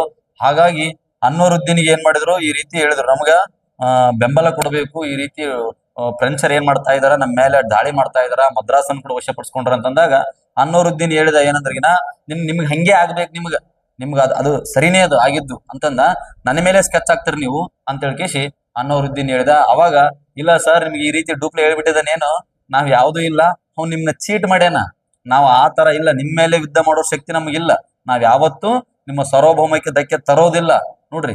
ಇವತ್ತಿಗೆ ಏನಾದ್ರು ನಿಮ್ಮ ಮೇಲೆ ಯುದ್ಧ ಮಾಡಿವನ ಅಂತ ಕೇಳಿದ್ರು. ಹಾಗಾಗಿ ಅವನಿಗೆ ನಂಬಿಕೆ ಬಂದ್ಬಿಡುತ್ತೆ ಅನ್ವರುದ್ದೀನ್ಗೆ, ಎಸ್ ಇವ್ ನನ್ಗೆ ಏನ್ ಮಾಡಿದಾನ, ಚೀಟ್ ಮಾಡ್ಯಾನ ನೋಡ್ರಿ. ರಾಜರಿಗೆ ಚೀಟ್ ಮಾಡಿದ್ರೆ ಬಹಳ ಕೋಪ ಬರ್ತಾ ಇತ್ತು. ಹಾಗಾಗಿ ಸೀದಾ ಅನ್ವರುದ್ದೀನ್ ಏನ್ ಮಾಡಿದ ಅಂದ್ರಿಗಿನ, ಈ ಡೂಪ್ಲೆ ಮೇಲೆ ಏನ್ ಮಾಡಿದ ಅಂದ್ರಿಗಿನ ಯುದ್ಧ ಸಾರಿದ್ರಿ. ಆ ಯುದ್ಧ ಎಲ್ಲಿ ನಡೀತು ಅಂತಂದ್ರಿಗಿನ ನೋಡ್ರಿ, ಯುದ್ಧ ಹಡಿಯಾರ್ ಅಥವಾ ಸೇಂಟ್ ತೋಮ್ ನೋಡ್ರಿ. Saint Thome very important. Saint Thome ಎಂಬಲ್ಲಿ ಈ ಕದನ ನಡೀತ್ರಿ. 1746 ನಡೀತಿದ್ರಿ, 1746 ಅಲ್ಲಿ ನಡೀತು. ಯಾರ್ಯಾರು ನಡೀತು ಅಂತಂದ್ರಿಗಿನ ಡೂಪ್ಲೆ, ಇಲ್ಲಿ ಪ್ಯಾರಡೈಸ್ ಅಂತಿದ್ದ ಒಬ್ಬ, ಪ್ಯಾರಡೈಸ್ ಅಂತ ಡೂಪ್ಲೆಯ ಒಬ್ಬ ಡೂಪ್ಲೆಯ ಸೇನಾಪತಿ ಅವ. ಈ ಕಡೆ ವರ್ಸಸ್ ಯಾರು, ಅನ್ವರುದ್ದೀನ್. ಅನ್ವರುದ್ದೀನಿಗೆ ಯಾರು ಬೆಂಬಲ ಕೊಟ್ಟಿದ್ರು, ಬ್ರಿಟಿಷರು ಬೆಂಬಲ ಕೊಟ್ಟಿದ್ರು. ನೋಡ್ರಿ, ಅನ್ವರುದ್ದೀನ್ ಸೈನ್ಯ 10,000 ಇತ್ತು, ಡೂಪ್ಲೆಯ ಸೈನ್ಯ ಬರೀ 1,000 ಇತ್ತು. ಬರೀ ಸಾವಿರ ಸೈನಿಕರು ತಗೊಂಡು 10,000 ಸೈನಿಕರನ್ನ ಏನ್ ಮಾಡಿದ್ರು, ಡೂಪ್ಲೆ ಸೋಲಿಸ್ಬಿಟ್ಟ. ಆವಾಗ ಗೊತ್ತಾಯ್ತು, ಬ್ರಿಟಿಷರಿಗೂ ಗೊತ್ತಾಯ್ತು, ಮತ್ತೆ ಈ ಡೂಪ್ಲೆಗೂ ಗೊತ್ತಾಯ್ತು, ಫ್ರೆಂಚರಿಗೂ ಬ್ರಿಟಿಷರಿಗೂ ಗೊತ್ತಾಗಿದೆ ಏನಪ್ಪಾ ಅಂತಂದ್ರ ಭಾರತೀಯ ರಾಜರು ಬಲವಂತರು, ಶಕ್ತಿವಂತರು, ಆದರೆ ಅವರಷ್ಟು ಬಲಹೀನರು ಯಾರು ಇಲ್ಲ ನೋಡ್ರಿ. ಹಾಗಾಗಿ ನಾವು ನೇರವಾಗಿ ಅವ್ರ ಮೇಲೆ ಯುದ್ಧ ಮಾಡಿದ್ರು ಕೂಡ ನಾವು ಗೆಲ್ತೀವಿ ಅನ್ನೋ ನಂಬಿಕೆ ಏನ್ ಬಂತು, ಇವರಿಗೆ ಬಂತು ನೋಡ್ರಿ. ಹಾಗಾಗಿ ಅನ್ವರುದ್ದೀನ್ ಏನಾದ ಈ ಯುದ್ಧದಲ್ಲಿ ಸೋತ. ಹಾಗಾದ್ರೆ ಡೂಪ್ಲೆ ಏನ್ ಮಾಡಿದ, ಗೆದ್ದ ನೋಡ್ರಿ. ದೇಶೀಯ ರಾಜರು ಯುರೋಪಿಯರೊಂದಿಗೆ ಮಾಡಿದ ಮೊಟ್ಟ ಮೊದಲ ಕದನ ಯಾವುದು ಅಂತಂದ್ರೆ ಇದೇ ಕದನ ನೋಡ್ರಿ, ಅಡಿಯಾರ ಅಥವಾ ಸೈಂಟ್ ತೋಮ್ ಕಾಳಗ.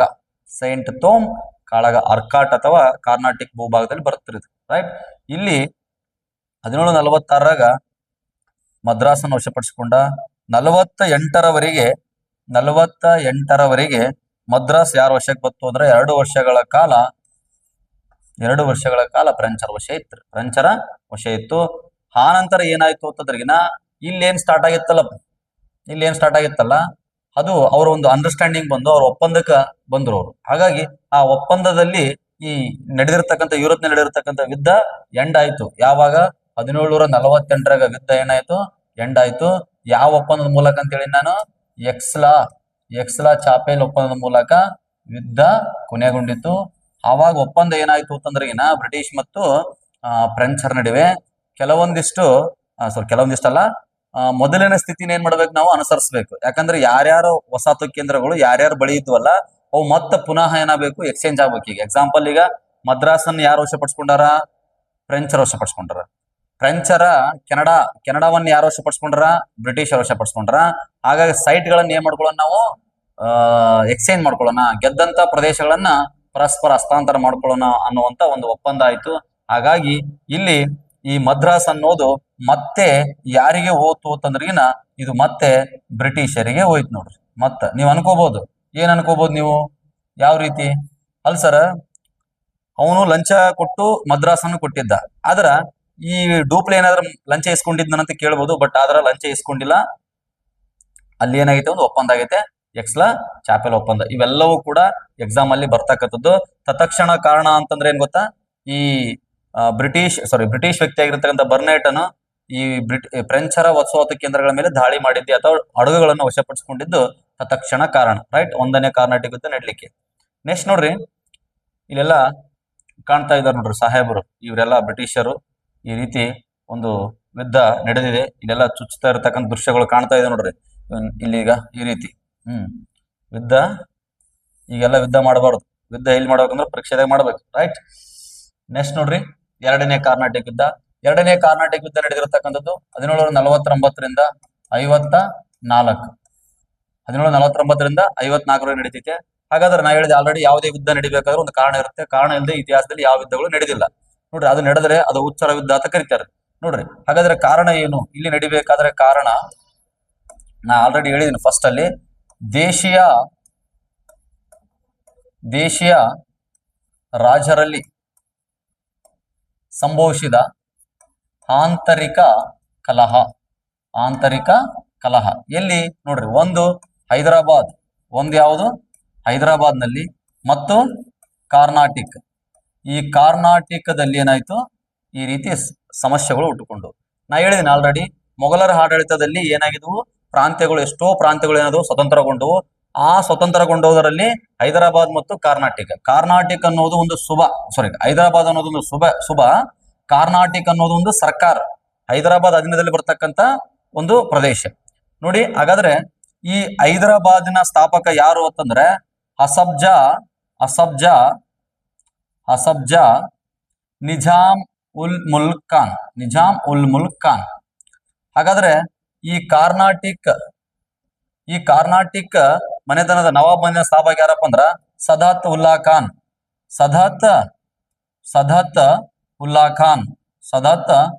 ಖಾನ್.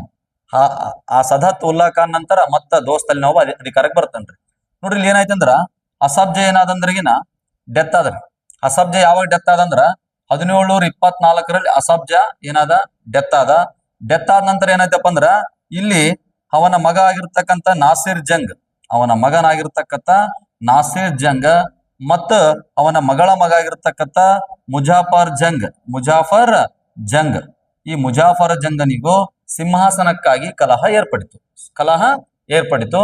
ಆವಾಗ ಈ ಮುಜಾಫರ್ ಜಂಗ್ ಏನಿದಾನಲ್ಲ ನೋಡ್ರಿ, ಮುಜಾಫರ್ ಜಂಗ್ ಅಧಿಕಾರಕ್ಕೆ ಯಾರು ಬಂದಿದ್ರು? ನಾಸಿರ್ ಜಂಗ್ ಬಂದಿದ್ದ. ಹೈದರಾಬಾದ್ ನಿಜಾಮ್ ಯಾರಾಗಿದ್ರಂದ್ರ ನಾಸಿರ್ ಜಂಗ್ ಆಗಿದ್ದ. ಹಾಗಾಗಿ ಈ ಮುಜಾಫರ್ ಜಂಗ್ ಏನ್ ಮಾಡಿದ ಅಂದ್ರೆ ಆಲ್ರೆಡಿ ಗೊತ್ತಿತ್ತು ಡೂಪ್ಲೆ ಏನಾಗಿದಾನ, ಸ್ಟ್ರಾಂಗ್ ಇದಾನ. ಯಾಕಂದ್ರೆ ಅನ್ವರುದ್ದೀನ್ ಸೋಲ್ಸೇನ್ ಅಂತ ಹೇಳ್ಕೇಸಿ ಈತ ಈ ಮುಜಾಫರ್ ಜಂಗ್ ಯಾರು ಬೆಂಬಲ ತಗೊಂಡ ಅಂತಂದ್ರ ಡೂಪ್ಲೆ ಬೆಂಬಲ ತಗೊಂಡ. ಹಾಗಾದ್ರ ಈ ಮುಜಾಫರ್ ಜಂಗ್ ಡೂಪ್ಲೆ ಬೆಂಬಲ ಕೊಟ್ಟಾನ ಅಂತಂದ್ರಗಿನ ಈ ನಾಸಿರ್ ಜಂಗ್ ಯಾರು ಬೆಂಬಲ ಕೊಡ್ತಾರ್ರಿ? ಬ್ರಿಟಿಷರ್ ಬೆಂಬಲ ಕೊಡ್ತಾರ್ರಿ. ಅಂದ್ರೆ ಸೌಂಡರ್ಸ್. ಅವಾಗ ಗವರ್ನರ್ ಯಾರಿದ್ರು? ಇಲ್ಲಿ ಸೌಂಡರ್ಸ್ ಅಂತ ಗವರ್ನರ್ ಇದ್ದ ನೋಡ್ರಿ, ಸೌಂಡರ್ಸ್. ಹಾಗಾದ್ರೆ ಈ ಸದಾತ್ ಉಲ್ಲಾ ಖಾನ್ ನಂತರ ಯಾರ ಅಧಿಕಾರಕ್ಕೆ ಬಂದ್ರು ಅಂತಂದ್ರೆ ದೋಸ್ತ್ ಅಲಿ ನವಾಬ್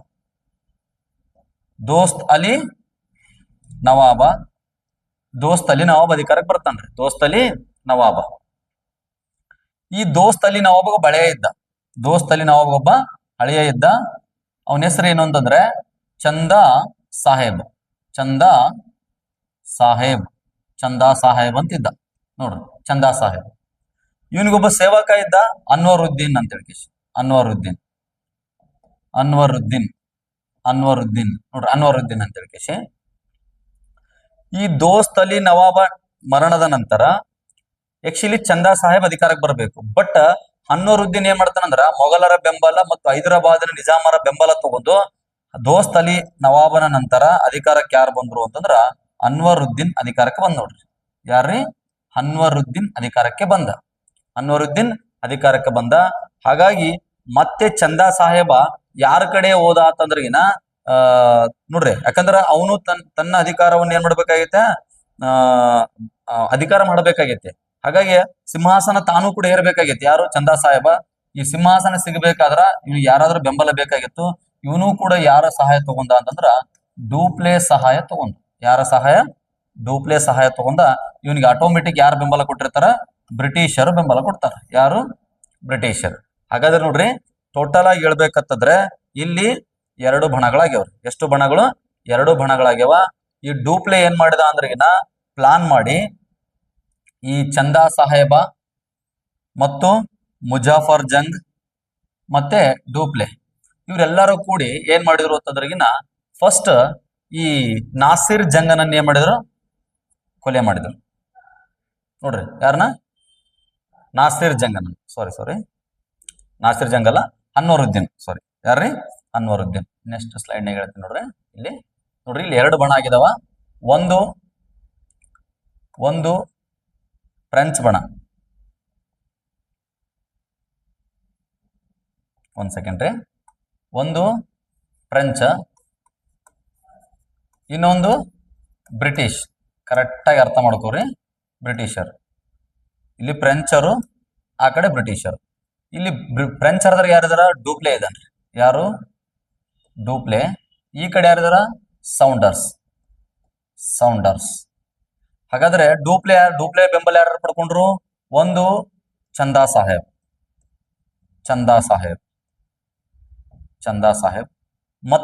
ಮತ್ತೊಬ್ರು ಯಾರು? ಮತ್ತೊಂದು ಬೆಂಬಲ ಪಡ್ಕೊಂಡ್ರು ಯಾರು? ಮುಜಾಫರ್ ಜಂಗ್ ಬೆಂಬಲ ಪಡ್ಕೊಂಡ್ರು. ಹಾಗಾದ್ರೆ ಚಂದಾ ಸಾಹೇಬನ ಪ್ರತಿಸ್ಪರ್ಧಿ ಆಗಿರ್ತಕ್ಕಂಥ ಅನ್ವರುದ್ದೀನ್ಗೆ ಯಾರು ಬೆಂಬಲ ಕೊಟ್ರು? ಇಂಡೈರೆಕ್ಟ್ ಆಗಿ ಬ್ರಿಟಿಷರು. ನಾಸಿರ್ ಜಂಗನಿಗೆ ಕೂಡ ಬ್ರಿಟಿಷರ್. ಒಟ್ನಲ್ಲಿ 2 ಬಣ. ಈಗ ಏನಾಯ್ತು ಅಂತಂದ್ರಗಿನ ಈ ಅನ್ವರುದ್ದೀನನ್ನು ಈ 3 ತ್ರಿಕೂಟ ಪಡೆ ಏನ್ ಮಾಡ್ತು ಅಂತಂದ್ರಗಿನ ತ್ರಿಕೂಟ ಪಡೆ ಅನ್ವರುದ್ದೀನ್ ಕೊಲೆ ಮಾಡಿಬಿಡ್ತೀರಿ. ಅನ್ವರುದ್ದೀನ್ ಏನ್ ಮಾಡಿತು? ಕೊಲೆ ಮಾಡಿಬಿಡ್ತು. ಅನ್ವರುದ್ದೀನ್ ಕೊಲೆ ಮಾಡಿ ಚಂದಾ ಸಾಹೇಬನನ್ನ ಏನ್ ಮಾಡಿದ್ರು? ಕಾರ್ನಾಟಿಕ್ ನವಾಬನಾಗಿ ಘೋಷಣೆ ಮಾಡಿದ್ರು. ಯಾರು? ಡೂಪ್ಲೆ. ಹಾಗಾದ್ರ ಕಾರ್ನಾಟಿಕ್ ಯಾರಿಗೆ ಸಿಕ್ತು? ಈ ಡೂಪ್ಲೆ ಅಂದ್ರೆ ಫ್ರೆಂಚರಿಗೆ ವಶ ಆಯ್ತು ನೋಡ್ರಿ. ಹಾಗಾದ್ರೆ ಇವನಿಗೊಬ್ಬ ಮಗ ಇದ್ದ. ಇವನ್ ಮಗ ಯಾರು ಅಂತಂದ್ರಗಿನ ಮಹಮ್ಮದ್ ಅಲಿ ಅಂತ ಹೇಳಿಕೇಶಿ. ಮಹಮ್ಮದ್ ಅಲಿ ಮಹಮ್ಮದ್ ಅಲಿ. ಈ ಮಹಮ್ಮದ್ ಅಲಿ ಏನ್ ಮಾಡಿದ ಅಂದ್ರ ತನ್ನೂ ಕೊಲ್ಲಿಬಿಡ್ತಾರ, ತನ್ನೂ ಕೂಡ ಸಾಯಿಸ್ತಾರ ಅಂತ ಹೇಳಿಕೇಶಿ ಈತ ತಿರುಚನಾಪಲ್ಲಿಗೆ ಓಡಿ ಹೋದ. ತಿರುಚನಾಪಲ್ಲಿಗೆ ಓಡಿ ಹೋಗಿ ಅಲ್ಲಿ ಬ್ರಿಟಿಷರ ಒಂದು ಸಹಾಯವನ್ನು ಪಡ್ಕೊಂಡ. ಅವಾಗ ಇವನಿಗೆ ರಾಬರ್ಟ್ ಕ್ಲೈವ್ ಏನ್ ಹೇಳಿದ ಅಂದ್ರೆ ರಾಬರ್ಟ್ ಕ್ಲೈವ್ ಹೇಳಿದ್ ಒಂದೇ ಮಾತು, ನಿನ್ನ ನಾ ಒಟ್ನಲ್ಲಿ ಏನ್ ಮಾಡ್ತೀನಿ, ಆ ಕರ್ನಾಟಿಕ್ ನವಾಬನಾಗಿ ಮಾಡ್ತೀನಿ, ತಲೆ ಕಟ್ಸ್ಕೊಬೇಡ ಅಂತ ಹೇಳಿದ್ದ. ನಿನಗೆ ನಾನು ತುಂಬಾ ಹೆಲ್ಪ್ ಮಾಡ್ತೀನಿ ಅಂತ ಹೇಳಿದ್ದೆ. ಯಾರು? Robert Clive. ಹಾಗಾಗಿ ಈಗ ತಿರುಚನಾಪಲ್ಲಿಗೆ ಯಾರು ಹೋಗಿದಾರ? ಈ ಒಂದು ಮಹಮ್ಮದ್ ಅಲಿ ಹೋಗ್ಯಾನ್ರಿ. ಇನ್ನು ಯಾವಾಗ ಈ ಅನ್ವರುದ್ದೀನ್ನ ಕೊಲೆ ಮಾಡಿ ಅಧಿಕಾರಕ್ಕೆ ತಗೊಂಬಂದ ಡೂಪ್ಲೆ, ಇವನು ಏನ್ ಮಾಡಿಬಿಟ್ಟ ಅಂತಂದ್ರಿಗಿನ ಪ್ರೆಷರ್ ಹಾಕಕತ್ತಿ ಬಿಟ್ಟ. ಯಾರ ಮೇಲೆ? ಡೂಪ್ಲೆ ಮೇಲೆ. ಮತ್ತ ನಾನು ಯಾವಾಗ ಮಾಡ್ತಿ, ನಾನು ನಿಜಾಮ್ನಾಗ ಮಾಡು, ಹೈದರಾಬಾದ್ ನಿಜಾಮ್ನಾಗ ಮಾಡು ಅಂತಂದಾಗ ಅವಾಗ ಇವರೆಲ್ಲ ಆ ಅನ್ವರುದ್ದೀನ್ನ ಕೊಲೆ ಮಾಡಿರ್ತಕ್ಕಂಥದ್ದು, ಅದರಲ್ಲಿ ಜಯಿಸಿರ್ತಕ್ಕಂಥ ಒಂದು ಸಂತೋಷಕ್ಕ ಇವರು ಕೂಡ ಏನ್ ಮಾಡಿದ್ರು, ಒಂದು ಔತಣಕೂಟ ಅಂದ್ರೆ ಕಾರ್ಯಕ್ರಮ ಇಟ್ಕೊಂಡು ಫಂಕ್ಷನ್ ಮಾಡ್ತಾ ಇದ್ರು, ಅಂದ್ರೆ ಕುಡಿತಾ ಇದ್ರು, ಡ್ರಿಂಕ್ಸ್ ಮಾಡ್ತಾ ಇದ್ರು, ಪಾರ್ಟಿ. ಅವಾಗ ಈ ಕುಡಿದು ಮತ್ತಲ್ಲಿ ಡೂಪ್ಲೆ ಏನ್ ಮಾಡಿದ ಅಂದ್ರಿಗಿನ ಈ ಹೈದರಾಬಾದ್ ನಿಜಾಮ ನಾಸಿರ್ ಜಂಗ್ ಅಲ್ಲ ಮುಜಾಫರ್ ಜಂಗ್ ಅಂತ ಘೋಷಣೆ ಮಾಡಿದ. ಆವಾಗ ನಾಸಿರ್ ಜಂಗ್ ಏನ್ ಮಾಡಿದ ಅಂತಂದ್ರಿಗಿನ ಮುಜಾಫರ್ ಜಂಗ್ನ ಕಿಡ್ನಾಪ್ ಮಾಡಿ ಜೈಲಲ್ಲಿ ಬಂಧಿಸಿದ. ಆ ಮುಜಾಫರ್ ಜಂಗ್ ಏನ್ ಮಾಡಿದ ಅಂದ್ರ ಇತ್ತಗಿರ್ತಕ್ಕಂಥ ಸೈನಿಕ ಬಲದಿಂದ ಸಂಚು ರೂಪಿಸಿ, ಹೊರಗಡೆ ಸಂಚು ರೂಪಿಸೋರು ಯಾರು? ಡೂಪ್ಲೆ. ಒಳಗಡೆ ಯಾರು? ಮುಜಾಫರ್ ಜಂಗ್. ಇವರಿಬ್ಬರು ಕೂಡ್ಕೊಂಡು ಏನ್ ಮಾಡಿದ್ರ ಅಂದ್ರ ಆ ಇಮಾತ್ ಖಾನ್ ಅಂತಿದ್ದ, ಇಮಾತ್ ಖಾನ್. ಈ ಇಮಾತ್ ಖಾನನಿಗೆ ಒಂದು ಡೀಲ್ ಅಂದ್ರೆ ಒಂದು ಸುಪಾರಿ ಕೊಟ್ರು. ಸುಪಾರಿ ಏನ್ ಕೊಟ್ರು ಅಂತಂದ್ರಿಗಿನ ಇಮಾತ್ ಖಾನ್ನಿಗೆ ನಾಸಿರ್ ಜಂಗನನ್ನು ಕೊಲ್ಲಬೇಕು, ನಾಸಿರ್ ಜಂಗನನ್ನು ಏನ್ ಮಾಡ್ಬೇಕು? ಸಾಯಿಸ್ಬೇಕಂತ ಹೇಳಿದ್ರು. ಆ ನಾಸಿರ್ ಜಂಗನ್ ಕಂಡ್ರೆ ಮೊದಲೇ ಆಗ್ತಾ ಇದ್ದಿಲ್ಲ. ಯಾರು? ಕಡಪ ಅಥವಾ ಕರ್ನೂಲಿನ ಪಠಾನ್ ಇವನ್ ಏನ್ ಮಾಡಿದ ಅಂದ್ರಿಗಿನ ನಾಸಿರ್ ಜಂಗನನ್ನು ಸಾಯಿಸಿದ. ನಾಸಿರ್ ಜಂಗನನ್ನು ಏನ್ ಮಾಡಿದ? ಸಾಯಿಸಿದ. ಹಾಗಾದ್ರ ಮುಜಾಫರ್ ಜಂಗ್ ಏನಾಗ್ಬೇಕೀಗ? ಅಧಿಕಾರಕ್ಕೆ ಬರ್ಬೇಕ, ಅಲ್ಲಿನ ನಿಜಾಮ ಆಗ್ಬೇಕ. ನೋಡ್ರಿ, ಇಷ್ಟೆಲ್ಲ ಡೂಪ್ಲೆ ಸಹಾಯ ಮಾಡಿದ ಅನ್ನೋ ಕಾರಣಕ್ಕಾಗಿ ಈತ ಅಲ್ಲಿ ಪಾಂಡಿಚಾರಿಯಲ್ಲಿ ಪಟ್ಟಾಭಿಷೇಕ ಮಾಡ್ಕೊಳ್ಬೇಕಂತ ಹೇಳಿಕೇಶಿ ಪಾಂಡಿಚಾರಿಯಲ್ಲಿ ಪಟ್ಟಾಭಿಷೇಕಕ್ಕೆ ಸಿದ್ಧತೆ ಆಯ್ತು. ಅವಾಗ ಇಮಾತ್ ಖಾನ್ ಎಲ್ಲಾರು ಕೂಡ ಹೋಗಿದ್ರು. ಅವಾಗ ಏನ್ ಮಾಡಿದ ಅಂದ್ರಿಗಿನ ಮುಜಾಫರ್ ಜಂಗ್ ಎಷ್ಟೋ ಬೆಲೆ ಬಾಳತಕ್ಕಂಥ ಪ್ರದೇಶಗಳನ್ನ ಈ ಡೂಪ್ಲೆಗೆ ಏನ್ ಮಾಡಿಕೊಟ್ಟ? ಬಿಟ್ಕೊಟ್ಟ. ಯಾರು? ಈ ಮುಜಾಫರ್ ಜಂಗ್. ಇದನ್ನ ಸಹಿಸ್ಕೊಳ್ಳಕ್ ಆಗ್ಲಿಲ್ಲ. ಯಾರಿಗೆ? ಇಮಾತ್ ಖಾನನಿಗೆ. ನಾ ಅಲ್ಲಿ ಕೊಲೆ ಮಾಡಿದವನ್ನ, ಸ್ಟ್ರಗಲ್ ಮಾಡಿದವನ್ನ, ಬಟ್ ಜಸ್ಟ್ ಕುತ್ಕೊಂಡು ನೋಡಿರ್ತಕ್ಕಂಥವ್ನಿಗೆ ಇಷ್ಟು ರೊಕ್ಕ ಕೊಟ್ರೆ ಮತ್ತೆ ನನಗೇನ್ ಆಗ್ಬೇಡ ಅಂತ ಹೇಳಿಕೇಶಿ ಅವನಿಗೆ ಮನಸ್ಸಿಗೆ ನೋವಾಗಿ ಇವು ಮುಜಾಫರ್ ಜಂಗನನ್ನು ಕೂಡ ಏನ್ ಮಾಡಿದ? ಕೊಲೆ ಮಾಡಿದ. ಆಕ್ಚುಲಿ ಶತ್ರುಗಳ ಶತ್ರು ಇವನಿಗೆ ಏನಾಗಬೇಕು? ಮಿತ್ರ ಆಗ್ಬೇಕು. ಆಕ್ಚುಲಿ ಇವರು ಶತ್ರು, ಬಟ್ ಇವನ್ ಮುಜಾಫರ್ ಜಂಗ್ ಏನಾಗ್ಬೇಕು? ಇವನಿಗೆ ಮಿತ್ರ ಆಗ್ಬೇಕಾಗಿತ್ತು. ಬಟ್ ಆದ್ರೆ ಇವನು ಕೂಡ ಶತ್ರು ಆಗಿ ಕಂಡ್ರು. ಯಾರಿಗೆ? ಈ ಇಮಾತ್ ಖಾನನಿಗೆ. ಹಾಗಾಗಿ ಮುಜಾಫರ್ ಜಂಗನ ಕೂಡ ಕೊಲೆ ಮಾಡಿದ್ರು. ಹಾಗಾದ್ರೆ ಡೂಪ್ಲೆ ಏನ್ ಅನ್ಕೊಂಡ ಅಂದ್ರಿಗಿನ ಆಕ್ಚುಲಿ ಈಗ ಏನಾದ್ರು ಬೇರೆಯವ್ರು ಬಂದ್ರೆ, ಅಧಿಕಾರಕ್ಕೆ ಬೇರೆಯವ್ರು ಬಂದ್ರೆ ನಮ್ಮ ಮಾತು ಕೇಳಲ್ಲ, ಅವರು ನಮ್ಮ ಅಧೀನದಲ್ಲಿರಲ್ಲ, ಯಾರನ್ನಾದ್ರೂ ಮಾಡ್ಬೇಕಂತ ಹೇಳಿಕೇಶಿ ಅಲ್ಲಿನ ನಿಜಾಮ್ನಾಗಿ ಮಾಡ್ಬೇಕಂತ ಹೇಳಿಕೇಶಿ ಅಥವಾ ಹುಡುಕಾಟದಲ್ಲಿದ್ದಾಗ ಆ ಅಸಫ್ ಜಾನಿಗೆ ಇನ್ನೊಬ್ಬ ಮಗ ಇದ್ದ, ಸಲಾಬತ್ ಜಂಗ್. ಈ ಸಲಾಬತ್ ಜಂಗ್ ಏನಾದ ಅಂತಂದ್ರಿಗಿನ ನೆಕ್ಸ್ಟ್ ನವಾಬ್ ಆದ. ಇವ ಈ ಡೂಪ್ಲೆಗೆ ನವಾಬ್ ಅಲ್ಲ, ನಿಜಾಮ್ ಆದ. ಡೂಪ್ಲೆಗೆ ಉತ್ತರ ಸರ್ಕಾರಗಳನ್ನ ಏನ್ ಮಾಡಿದ? ಬಿಟ್ಕೊಡ. ಚಿಕ್ಕಿಕೋಲ, ಎಲ್ಲೋರ, ರಾಜಮಂಡ್ರಿ, ಕರ್ನೂಲ್ ಇವೆಲ್ಲ ಉತ್ತರ ಸರ್ಕಾರಗಳು. ಯಾವಾಗ ಇವನಿಗೆ ಅಧಿಕಾರ ಕೊಟ್ಬಿಟ್ರು ನೋಡ್ರಿ, ಇವನು ಖುಷಿಯಾಗಿ ಏನ್ ಮಾಡಿದ ಅಂದ್ರಿಗಿನ ಆ ಖುಷಿಲೇ ಬೆಲೆ ಬಾಳತಕ್ಕಂತ ಪ್ರದೇಶಗಳನ್ನ ಫ್ರೆಂಚರಿಗೆ ಬಿಟ್ಕೊಟ್ಬಿಟ್ಟ. ಅವಾಗ ಅನ್ಕೊಂಡ್ರಿ ಇವರು ಇದು ಎಂತ ಉಚ್ಪ್ಯಾಲೆ ಐತಿ ಅಂತ ಹೇಳಿಕೇಶಿ HP ಐತಿ ಅಂತ ಅನ್ಕೊಂಡ್ರಿ ಇವ್ರು. ಯಾರು? ಅಲ್ಲಿರ್ತಕ್ಕಂಥ ಜನಸಾಮಾನ್ಯರು. ಹಾಗಾಗಿ ಈಗ ಹೈದರಾಬಾದ್ ಅನ್ನೋದು ಕೂಡ ಯಾರ ಒಂದು ಪ್ರಾಧಾನ್ಯಕ್ಕೆ ಬತ್ತಪ್ಪ ಅಂತಂದ್ರ ಈ ಫ್ರೆಂಚರ ಒಂದು ಆಧೀನಕ್ಕೆ ಬತ್ತು. ಇನ್ನು ಕರ್ನಾಟಿಕ್ ಕೂಡ ಈ ಫ್ರೆಂಚರ ಆಧೀನಕ್ಕೆ ಬಂದಿತ್ತು, ಪ್ರಾಬಲ್ಯಕ್ಕೆ ಬಂದಿತ್ತು, ಒಳಗಾಗಿತ್ತು. ಬಟ್ ಆದ್ರೆ ಏನಾಯ್ತು ಅಂತಂದ್ರಿಗಿನ ರಾಬರ್ಟ್ ಕ್ಲೈವ್ ಏನ್ ಮಾಡಿದ ಅಂತಂದ್ರಿಗಿನ ಒಂದು ಪ್ಲಾನ್ ಏನ್ ಮಾಡಿದ ಅಂತಂದ್ರಿಗಿನ ಈ ಅರ್ಕಾಟ್ ಮೇಲೆ ಏನ್ ಮಾಡಿದ ಅಂದ್ರಿಗಿನ ಮುತ್ತಿಗೆ ಹಾಕಿದ. ಈ ಅರ್ಕಾಟ್ ಮೇಲೆ ಮುತ್ತಿಗೆ ಹಾಕಿದ. ಕೆಲವು ಸೈನ್ಯ ತಗೊಂಡು ಕೆಲವು ಸೈನ್ಯವನ್ನು ಅಲ್ಲಿ ನಿಂದಿರಿಸಿ. ಅವಾಗ ಅರ್ಕಾಟ್ ಮೇಲೆ ಮುತ್ತಿಗೆ ಹಾಕಿದಾಗ ಈ ಚಂದಾ ಸಾಹೇಬನನ್ನು ಕೂಡ ಏನ್ ಮಾಡ್ಲಾಯ್ತೀನಿ? ಕೊಲ್ಲಲಾಯ್ತು. ಆಕ್ಚುಲಿ ಅದು ಮಲ್ಟಿ ಪ್ಲಾನ್ ಮಾಡ್ತಾನ್ರಿ ಅವ್ನು. ಆಕ್ಚುಲಿ ಅದೆಲ್ಲ ಪ್ಲಾನ್ ನಿಮ್ಗೆ ಯೂಸ್ ಇಲ್ಲ ಅದು. ಬಟ್ ಏನ್ ಮಾಡ್ತಾನಂದ್ರಿಗಿನ ಕೆಲವೊಂದಿಷ್ಟು ಸೈನ್ಯವನ್ನ ಏನ್ ಮಾಡೋದು? ಅರ್ಕಾಟ್ ನಲ್ಲಿ ಬಿಡೋದು. ಇನ್ನು ಕೆಲವೊಂದಿಷ್ಟು ಸೈನ್ಯ ಏನ್ ಮಾಡೋದು? ಚಂದಾ ಸಾಹೇಬ್ ಮೇಲೆ ದಾಳಿ ಮಾಡೋದು. ಹಂಗ ಪ್ಲಾನ್ ಮಾಡಿರ್ತಾನ್ರಿ. ಯಾರು? ಈ ರಾಬರ್ಟ್ ಕ್ಲೈವ್ ಅರ್ಕಾಟ್ ಮೇಲೆ ದಾಳಿ ಮಾಡಿ ಈ ಚಂದಾ ಸಾಹೇಬ್ನನ್ನು ಕೊಂದು ಆ ಅರ್ಕಾಟವನ್ನು ವಶಪಡಿಸಿಕೊಂಡ. ಪದೇ ಪದೇ ಕ್ವಶನ್ ಬರ್ತಿರ್ತ. ರಾಬರ್ಟ್ ಕ್ಲೈವ್ ಏನಂತ ಕರೀತಾರ ಅಂದ್ರಗಿನ ಅರ್ಕಾಟ್ ವೀರ ಅಂತ ಕರೀತಾರ, ಸೀಜ್ ಆಫ್ ಅರ್ಕಾಟ್ ಅಂತ ಕರೀತಾರೆ, ಸೀಜ್ ಆಫ್ ಅರ್ಕಾಟ್, ರೈಟ್. ಹಾಗಾಗಿ ಇಲ್ಲಿ ಏನಾಯ್ತಪ್ಪ ಅಂತಂದ್ರಗಿನ ಈ ಕಾರ್ನಾಟಿಕ್ ಅನ್ನೋದು ಯಾರ ವಶವೈತು ಅಂತಂದ್ರಗಿನ ಫೈನಲಿ ಅಲ್ಲಿ ನವಾಬನ್ ಆದವನು ಯಾರು ಅಂತಂದ್ರಗಿನ ಮಹಮ್ಮದ್ ಅಲಿ ಅನ್ವರುದ್ದೀನ ಮಗ. ಬ್ರಿಟಿಷರ ಬೆಂಬಲ ತಗೊಂಡು ಇವನೇನಾದ ಅಲ್ಲಿ ನವಾಬನಾದ. ಹಾಗಾದ್ರೆ ಸ್ಟ್ರೆಂತ್ ಜಾಸ್ತಿ ಅಂದ್ರೆ ಈ ಒಂದನೇ ಯುದ್ಧದಲ್ಲಿ ಕೂಡ ಹೆಚ್ಚು ಶಕ್ತಿವಂತವರಾದವರು ಅಥವಾ ಹೆಚ್ಚು ಪ್ರಾಬಲ್ಯ ಜಯಗಳಿಸಿದವರು ಯಾರಂದ್ರಿನ ಫ್ರೆಂಚರೇ. ಎರಡನೇದರಲ್ಲಿ ಕೂಡ ಫ್ರೆಂಚರೇ. ಯಾಕಂದ್ರ ಎರಡನೇದರಲ್ಲಿ ಏನಾಯ್ತು ಅಂದ್ರೆ ಕದನದಲ್ಲಿ ಒಂದು ಹೈದರಾಬಾದ್ ಏನಾಯ್ತು ಫ್ರೆಂಚರಿಗೆ ಹೋಯ್ತು. ಈ ಕಾರ್ನಾಟಿಕ್ ಅನ್ನೋದು ಯಾರಿಗೂ ಹೋಯ್ತಪ್ಪ ಅಂತಂದ್ರಿಗಿನ ಬ್ರಿಟಿಷರಿಗೆ ಬಂತು. ಹೈದರಾಬಾದ್ ಅನ್ನೋದು ಒಂದು ಸುಬಾ, ದಕ್ಕನ್ ಅಂದ್ರೆ ದಕ್ಕನ್ನಲ್ಲಿ ಒಂದು ಸುಬಾ ಅದು ಪ್ರಾಂತ್ಯ, ಇದು ಒಂದು ಸಣ್ಣ ಪ್ರದೇಶ, ರೈಟ್. ಹಾಗಾದ್ರೆ ಇಲ್ಲಿ ಏನಾಯ್ತಪ್ಪ ಅಂದ್ರಿಗಿನ ಇಷ್ಟೆಲ್ಲ ದಕ್ಷಿಣ ಭಾರತದಲ್ಲಿ ಒಂದು ಅಶಾಂತಿ ಮೂಡ್ಲಿಕ್ಕೆ ಕಾರಣ ಆಗಿರ್ತಕ್ಕಂಥ ಡೂಪ್ಲೆನನ್ನು ಏನ್ ಮಾಡಿದ್ರಪ್ಪ ಅಂದ್ರಿಗಿನ ಹುದ್ದೆಯಿಂದ ಕೆಳಗಿಳಿಸಿ ಇವನನ್ನು ಜೈಲಿಗೆ ತಳ್ಳಿದ್ರು. ಯಾರನ್ನ? ಡೂಪ್ಲೆಯನ್ನ. ಆ ನಂತರ ಇವನ ಸ್ಥಾನಕ್ಕೆ ಒಬ್ಬ ವ್ಯಕ್ತಿ ಬರ್ತಾನೆ, ಗೋಡೆಗೋ ಅಂತ ತಿಳ್ಕಿಸಿ. ಯಾರ್ರಿ? ಈ ಗೋಡೆಗೋ ಬಂದು ಏನ್ ಮಾಡಿದ ಅಂತಂದ್ರಿಗಿನ ಒಂದು ಒಪ್ಪಂದ ಮಾಡ್ಕೋತಾನ. ಅದೇ ಯಾವುದು ಅಂತಂದ್ರಿಗಿನ ಪಾಂಡಿಚೇರಿ ಒಪ್ಪಂದ. ಪಾಂಡಿಚೇರಿ ನೋಡ್ರಿ, ಪಾಂಡಿಚೇರಿ ಒಪ್ಪಂದ ಆಗತ್ತರಿ. ಪಾಂಡಿಚೇರಿ ಒಪ್ಪಂದ ಆಗುತ್ತಾ 1754ರಲ್ಲಿ. 1754ರಲ್ಲಿ ಯಾರ್ಯಾರಿಗಪ್ಪ ಅಂತಂದ್ರಿಗಿನ ಒಂದು ಗೋಡೆಗೋ ಮತ್ತು ರಾಬರ್ಟ್ ಕ್ಲೈವ್.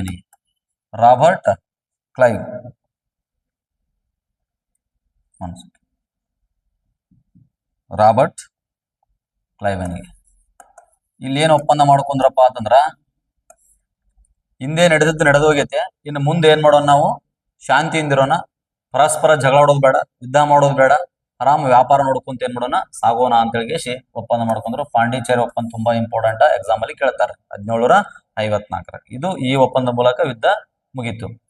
ಇನ್ನು ಮೂರನೇ ಕಾರ್ನಾಟಿಕ್ ಯುದ್ಧ 1758ರಿಂದ 63.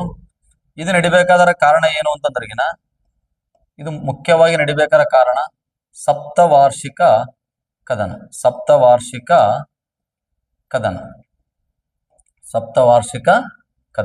ನೋಡ್ರಿ. ಸಪ್ತವಾರ್ಷಿಕ ಕದನ ಆಕ್ಚುಲಿ ನೋಡ್ರಿ, ಆಲ್ರೆಡಿ ಪ್ರಾಬಲ್ಯ ಹೊಂದಿದವ್ರು ಯಾರು ಅಂತಂದ್ರಿಗಿನ ಹೆಚ್ಚಿನ ಪ್ರಾಬಲ್ಯ ಯಾರಿಗೆ ಸಿಕ್ಕದ್ರಿಗಿನ ಫ್ರೆಂಚರ್ ಸಿಕ್ಕತ್ರಿ. ಈಗ ಹೈದರಾಬಾದ್ ಅನ್ನೋದೇ ಅವ್ರ ವಶದಾಗ ಐತೆ, ಅರ್ಥ ಆಯ್ತಾ? ಹಾಗಾದ್ರ ಇವರು ಯಾವ ರೀತಿ ಮತ್ತ ಬಿಲ್ಡ್ ಆದ್ರು ನೋಡ್ರಿ, ಅದು ಆಶ್ಚರ್ಯ ಅನ್ಸ್ತತಿ. ಯಾಕಂದ್ರ ಇವರು ದಕ್ಷಿಣ ಭಾರತದಲ್ಲಿರ್ತಕ್ಕಂಥ ಸಂಪತ್ತನ್ನು ತಗೊಂಡು ಇವ್ರು ಏನ್ ಮಾಡ್ಲಿಲ್ಲ, ಫ್ರೆಂಚರ ಮೇಲೆ ಜಯ ಗಳಿಸ್ಲಿಲ್ಲ.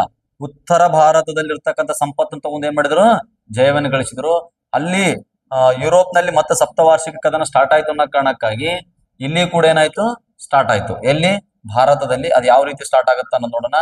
ಇದು 56ರಿಂದ 63ವರೆಗೆ ಏನಾಯ್ತು, ಸ್ಟಾರ್ಟ್ ಆಗಿದೆ ಸಪ್ತವಾರ್ಷಿಕ ಕದನ. ಇಲ್ಲಿ ಏನಾಗುತ್ತೆ ಅಂತಂದ್ರೆ, ಒಂದು ಇವರು ಉತ್ತರ ಭಾರತದಲ್ಲಿರ್ತಕ್ಕಂಥ ಪಶ್ಚಿಮ ಬಂಗಾಳದಲ್ಲಿರ್ತಕ್ಕಂಥ ಚಂದ್ರನಾಗೂರ್ ಮೇಲೆ ದಾಳಿ ಮಾಡಿ ಅಲ್ಲಿರ್ತಕ್ಕಂಥ ಸಂಪತ್ತನ್ನು ದೋಚ್ಕೊಂಡು ಹೋಗಿ ವಿಲಿಯಂ ಕೋಟೆಯಲ್ಲಿ ಸ್ಟಾಕ್ ಮಾಡಿದರು. ಇನ್ನ ಒಂದು 1757ರಲ್ಲಿ ಪ್ಲಾಸಿ ಕದನ ಆಗುತ್ತೆ, ಗೊತ್ತಿರ್ಬೇಕು. ಬ್ಯಾಟಲ್ ಆಫ್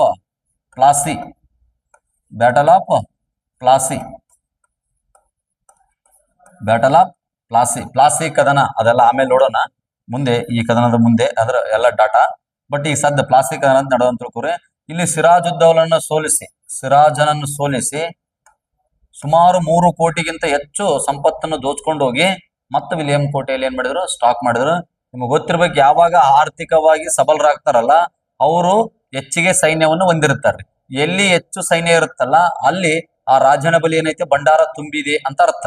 ಹಾಗಾಗಿ ಇವರು ಜಾಸ್ತಿ ಎಕನಾಮಿಕ್ಲಿ ಏನಾದ್ರು ಸ್ಟ್ರಾಂಗ್ ಆದ ನಂತರ ಏನ್ ಮಾಡಿದ್ರಪ್ಪ ಅಂತಂದ್ರಿಗಿನ ಅವರು ಮುಂದೆ ಪ್ರದೇಶಗಳನ್ನು ವಶಪಡಿಸ್ಕೊಳ್ಳಕ್ಕೆ ಏನ್ ಮಾಡಿದ್ರು, ಸಂಚು ನಡೆಸಿದ್ರು.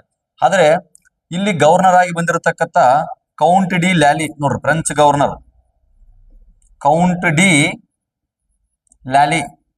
ಈ ಕೌಂಟ್ ಡಿ ಲ್ಯಾಲಿ ಏನ್ ಮಾಡಿದ ಅಂತಂದ್ರಿಗಿನ ಅವರು ಚಂದ್ರನಾಗೂರ್ ನಮ್ಮ ಪ್ರದೇಶನ ವಶಪಡಿಸ್ಕೊಂಡಾರ, ನಾವು ಅವರ ಪ್ರದೇಶಗಳನ್ನು ವಶಪಡಿಸ್ಕೊಳ್ಬೇಕಂತೇಳಿ ಹೈದರಾಬಾದಿನಲ್ಲಿ ಕಮಾಂಡರ್ ಆಗಿ ಸೇವೆ ಸಲ್ಲಿಸ್ತಕ್ಕಂಥ ಬುಸ್ಸಿಯನ್ನು ಬರ ಹೇಳಿದ. ಅವಾಗ ಬುಷಿ ಅವನಿಗೆ ಇಲ್ಲಿ ರಾಜಕೀಯ ಒಂದು ಹಿಡಿತಾ ಇತ್ತು, ಇಲ್ಲಿನ ವ್ಯವಸ್ಥೆ ಬಗ್ಗೆ ಗೊತ್ತಿತ್ತು ಯಾರಿಗೆ, ಬುಷಿಗೆ. ಅದಕ್ಕೆ ಅವ್ನು ಏನ್ ಹೇಳಿದಪ್ಪ ಅಂತಂದ್ರ, ಇಲ್ಲಿ ಈಗ ಸಮಯ ಸರಿ ಇಲ್ಲ, ಈಗ ನಾ ಆ ಕಡೆ ಬಂದ್ರೆ ರಾಬರ್ಟ್ ಕ್ಲೈವ್ ಈ ಕಡೆ ಬಂದು ಏನ್ ಮಾಡ್ತಾನ, ಹೈದರಾಬಾದ್ ಅನ್ನು ವಶಪಡಿಸ್ಕೊಂಡ್ ಬಿಡ್ತಾನ. ಹಾಗಾಗಿ ಸ್ವಲ್ಪ ಟೈಮ್ ನೋಡಿ ಏನ್ ಮಾಡೋಣ, ಅದನ್ನ ನಾವು ವಿಚಾರ ಮಾಡಿ ಯುದ್ಧಗಳನ್ನ ಮಾಡೋಣ, ಈಗ ಬ್ಯಾಡ ಅಂತ ಹೇಳ್ತಾನ. ಅವಾಗ ಇವನಿಗೆ ಸಿಟ್ಟು ಬರ್ತದೆ ಕೌಂಟ್ ಇಟ್ಲಿಯಾಲಿಗೆ. ಯಾಕಂದ್ರೆ ಗವರ್ನರ್ ಜನರಲ್ ಕೆಳಗಡೆ ಏನ್ ಮಾಡ್ತಿರ್ತಾರ ಅಂದ್ರ, ಗವರ್ನರ್ ಕೆಳಗಡೆ ಹಲವಾರು ಕಮಾಂಡರ್ಗಳು ಕೆಲಸ ಮಾಡ್ತಿರ್ತಾರ. ಅವಾಗ ಈ ಕೌಂಟ್ ಡಿ ಲ್ಯಾಲಿ ಏನ್ ಹೇಳಿದ ಅಂದ್ರೆ, ಈಗ ನಾ ಹೇಳ್ದಂಗ್ ನೀ ಕೇಳ್ಬೇಕು ಅಥವಾ ನೀ ಹೇಳ್ದಂಗ್ ನಾ ಕೇಳ್ಬೇಕು ಅಂತ ಹೇಳಿದ. ಹಾಗಾಗಿ ಬುಸ್ಸಿ ಬರ್ಬೇಕಾಯ್ತು. ಬುಸ್ಸಿ ಯಾವಾಗ ಹೈದರಾಬಾದ್ ನಿಂದ ತನ್ನ ಸೈನ್ಯವನ್ನು ಕರ್ಕೊಂಡು ಈ ಕಡೆ ಬಂದ, ಮದ್ರಾಸ್ ಕಡೆ ಬಂದ ನೋಡ್ರಿ, ರಾಬರ್ಟ್ ಕ್ಲೈವ್ ಆಲ್ರೆಡಿ ಸಂಚಾಗಿ ಕುತ್ಕೊಂಡಿದ್ದ. ರಾಬರ್ಟ್ ಕ್ಲೈವ್ ಏನ್ ಮಾಡಿದ ಅಂತಂದ್ರಗಿನ, ರಾಬರ್ಟ್ ಕ್ಲೈವ್ ಹೈದರಾಬಾದ್ ಅನ್ನ ಏನ್ ಮಾಡಿದ, ವಶಪಡಿಸಿಕೊಂಡ. ಹೈದರಾಬಾದ್ ಅನ್ನ ಏನ್ ಮಾಡಿದ, ವಶಪಡಿಸಿಕೊಂಡ. ಹೈದರಾಬಾದ್ ಕೂಡ ಹೋಯ್ತು, ಬುಸ್ಸಿ ಹೇಳ್ದಂಗೆ ಆಯ್ತು, ಬುಸ್ಸಿ ಹೇಳ್ದಂಗೆ ಆಯ್ತು. ಆ ನಂತರ ಇವರಿಬ್ಬರು ಸೇರಿ ಏನ್ ಮಾಡ್ತಾರಂದ್ರ, ಮುಂದೆ ಬ್ರಿಟಿಷರ್ ಜೋಡಿ ಯುದ್ಧ ಮಾಡಿದ್ರು. ಯಾವ ಯುದ್ಧ ಅಂದ್ರಗಿನ ವಾಂಡವಾಸ ಅಥವಾ ವಾಂಡಿವಾಶ ಅಂತ ತಿಳ್ಕೇಶಿ, ವಾಂಡಿವಾಸ್ ಕಾಳಗ 1760ರಲ್ಲಿ ಆಗತ್ತ. ಜನವರಿ 22 ಅಂತ ಕೊಟ್ಟಿದಾರ, ಕೆಲವೊಂದ್ ಕಡೆ ಡೇಟ್ ಮಿಸ್ಟೇಕ್ ಇದಾವ, ಬಟ್ ಇಯರ್ ಅಷ್ಟೇ ತಿಳ್ಕೊರಿ. ಇನ್ನು ಯಾರ್ಯಾರ ಮಧ್ಯೆ ಅಂತಂದ್ರ, ಒಂದು ಬುಸ್ಸಿ, ಇನ್ನು ಒಂದು sir high court, sir higher court. ನೋಡ್ರಿ, ಬುಸ್ಸಿ ಸೋತ, ಸರ್ ಹೈಕೋರ್ಟ್ಗೆ ಏನಾಯ್ತು, ಜಯ ಆಯ್ತು.